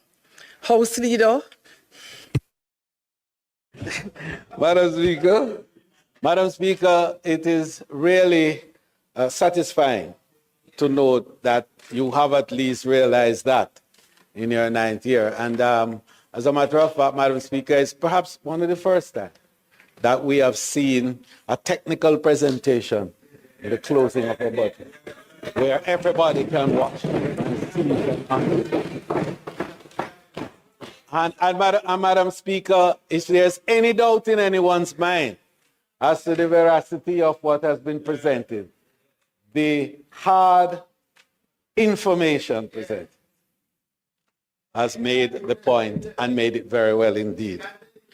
So, Madam Speaker, we have come to the end of perhaps the best budget debate that I have experienced, certainly as a member of this House. And we've been here in this House a little while. Member Samuda, and I call your name not in breach of the standing orders at all, but in reference to your years of service to this honorable House, as perhaps the longest serving member of Parliament anywhere in the Caribbean. Yes, but he's here. He's not here at the moment. But I would because I'm sure he's watching and listening, I would certainly enjoin my Honorable Michael Lester Henry in this regard. And or Lister, not Lester, Lister. He's very careful about that. And I know, Madam Speaker, because we're of the same vintage, not in terms of chronology, but in terms of years in this honorable House and in the public space.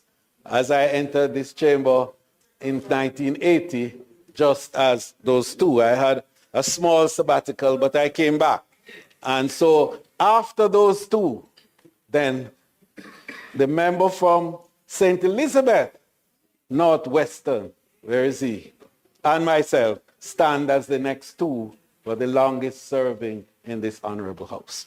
And we are saying today that this is the best budget presentations that we have had ever since we are here.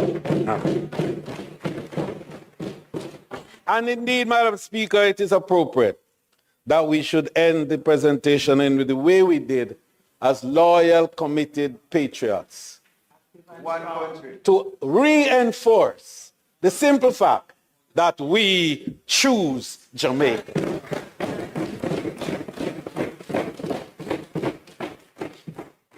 Madam Speaker, I beg to move, therefore, that the motion for the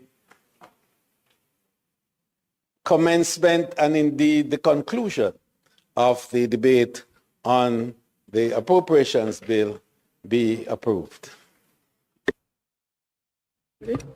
Those in favor? I had approved that already. And those against, the ayes have it. Adjournment. Mr. Speaker, it is customary, in fact, to close in that manner as is accepted. Once a motion has been put, that motion has been approved. Madam Speaker, is not intended to do any further business for the House today. I therefore move for the adjournment of the House until Tuesday, Madam Speaker, I particularly want to ensure that we have a continuation of the debate today. because there are measures there that are important to be settled. And so in asking for the adjournment, for the first, I'm cautious about the 1st of April. It's actually, I'm cautious about the 1st of April. But Madam Speaker, I beg to move that the House be adjourned until Tuesday, April 1, 2025 at Yes. 2 p.m. at the George William Gordon House. May it please you, Madam Speaker. The question is that the House do now adjourn until the 1st of April 2025 at 2 p.m. Those in favor? Those against? The ayes have it. This honorable House now stands adjourned.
Apply to the Heart NSTA Trust. Learn a new skill and expand your horizons. Your government has made it completely to you.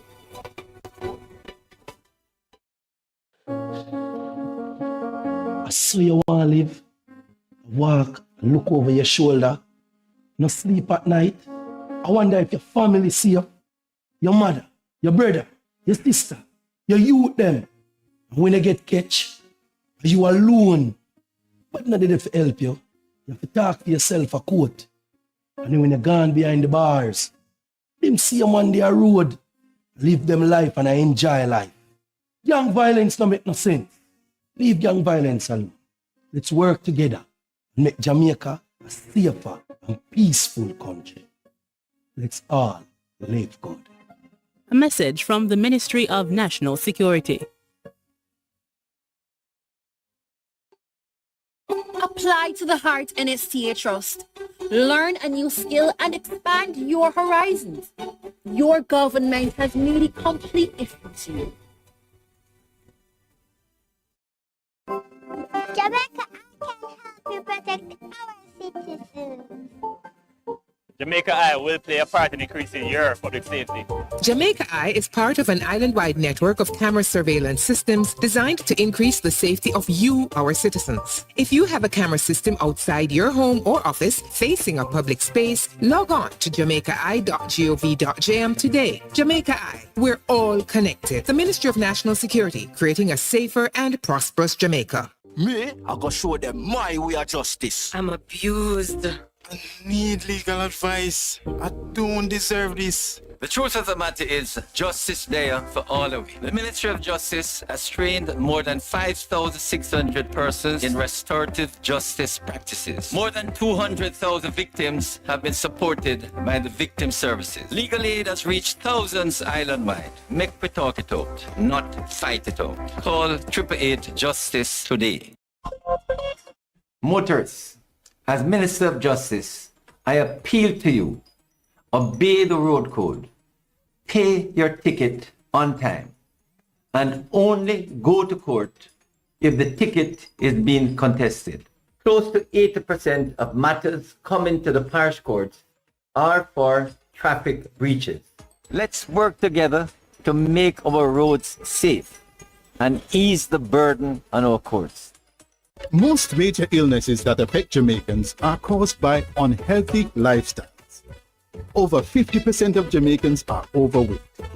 1 in 3 Jamaicans has high blood pressure. 1 in 8 Jamaicans has diabetes. 17% of Jamaicans have high cholesterol. Healthy lifestyle can reduce the risk of most of these diseases. Things like regular exercise and adequate rest can play an important role in maintaining good health. The other major consideration is eating healthy. The question is, how do you walk into a restaurant or fast food outlet and identify the healthier menu items? Better For You is an initiative to help Jamaicans to eat healthy. Restaurants and fast food outlets can voluntarily participate by identifying the items on their menu that meet the food-based dietary guidelines for Jamaica.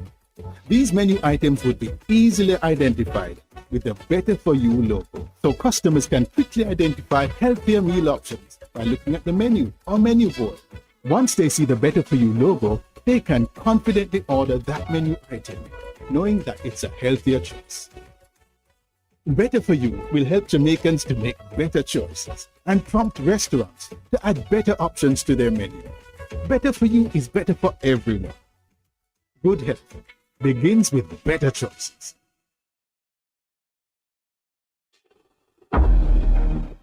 Join the conversation focusing on Jamaica's development. Tune in to the post-cabinet press briefings, Wednesdays live at 9 a.m. with a rebroadcast at 9 p.m. right here on PBCJ, the People's Station.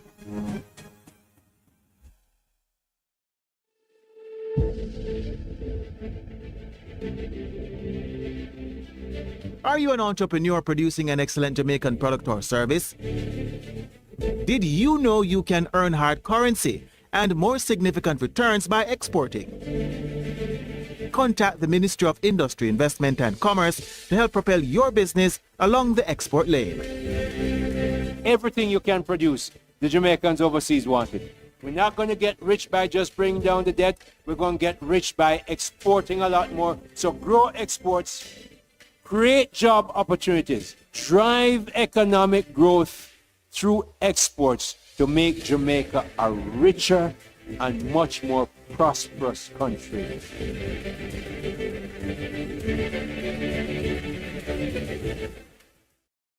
The following is brought to you by the Office of the Prime Minister. To fight crime and violence in your country, your government has invested over $9.7 billion into national security systems. This includes the construction and renovation of dozens of police stations, the acquisition of critical security equipment such as patrol vessels and police vehicles, the recruitment and training of more police officers, and the build-out of the Jamaica Defence Force. Your government is investing in your safety. We are building Jamaica. The proceeding was brought to you by the Office of the Prime Minister.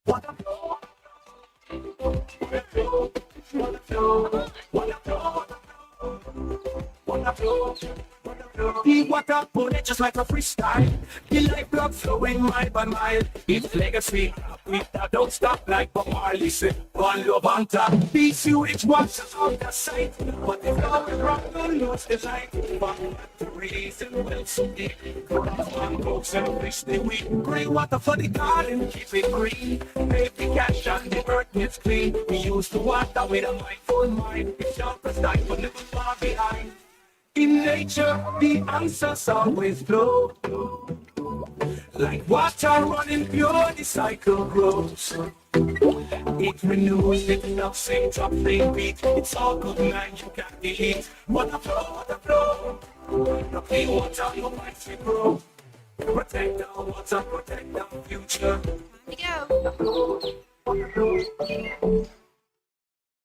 Cook it up and make us steam it. Fresh so me need it, tilapia a real fish. Cook it up and make us roast it. Farm fresh so me need it, tilapia a real fish. Grow smart, are the best part. Food for thought, so me have to eat smart. Easy catch, full in it. A tilapia, so you don't know what's next. Cook it up and make us fry it. Fresh so me need it, tilapia a real fish. Bring home the best in freshwater fish. High content of vitamin B3, protein and potassium. Tilapia, simple, healthy, delicious.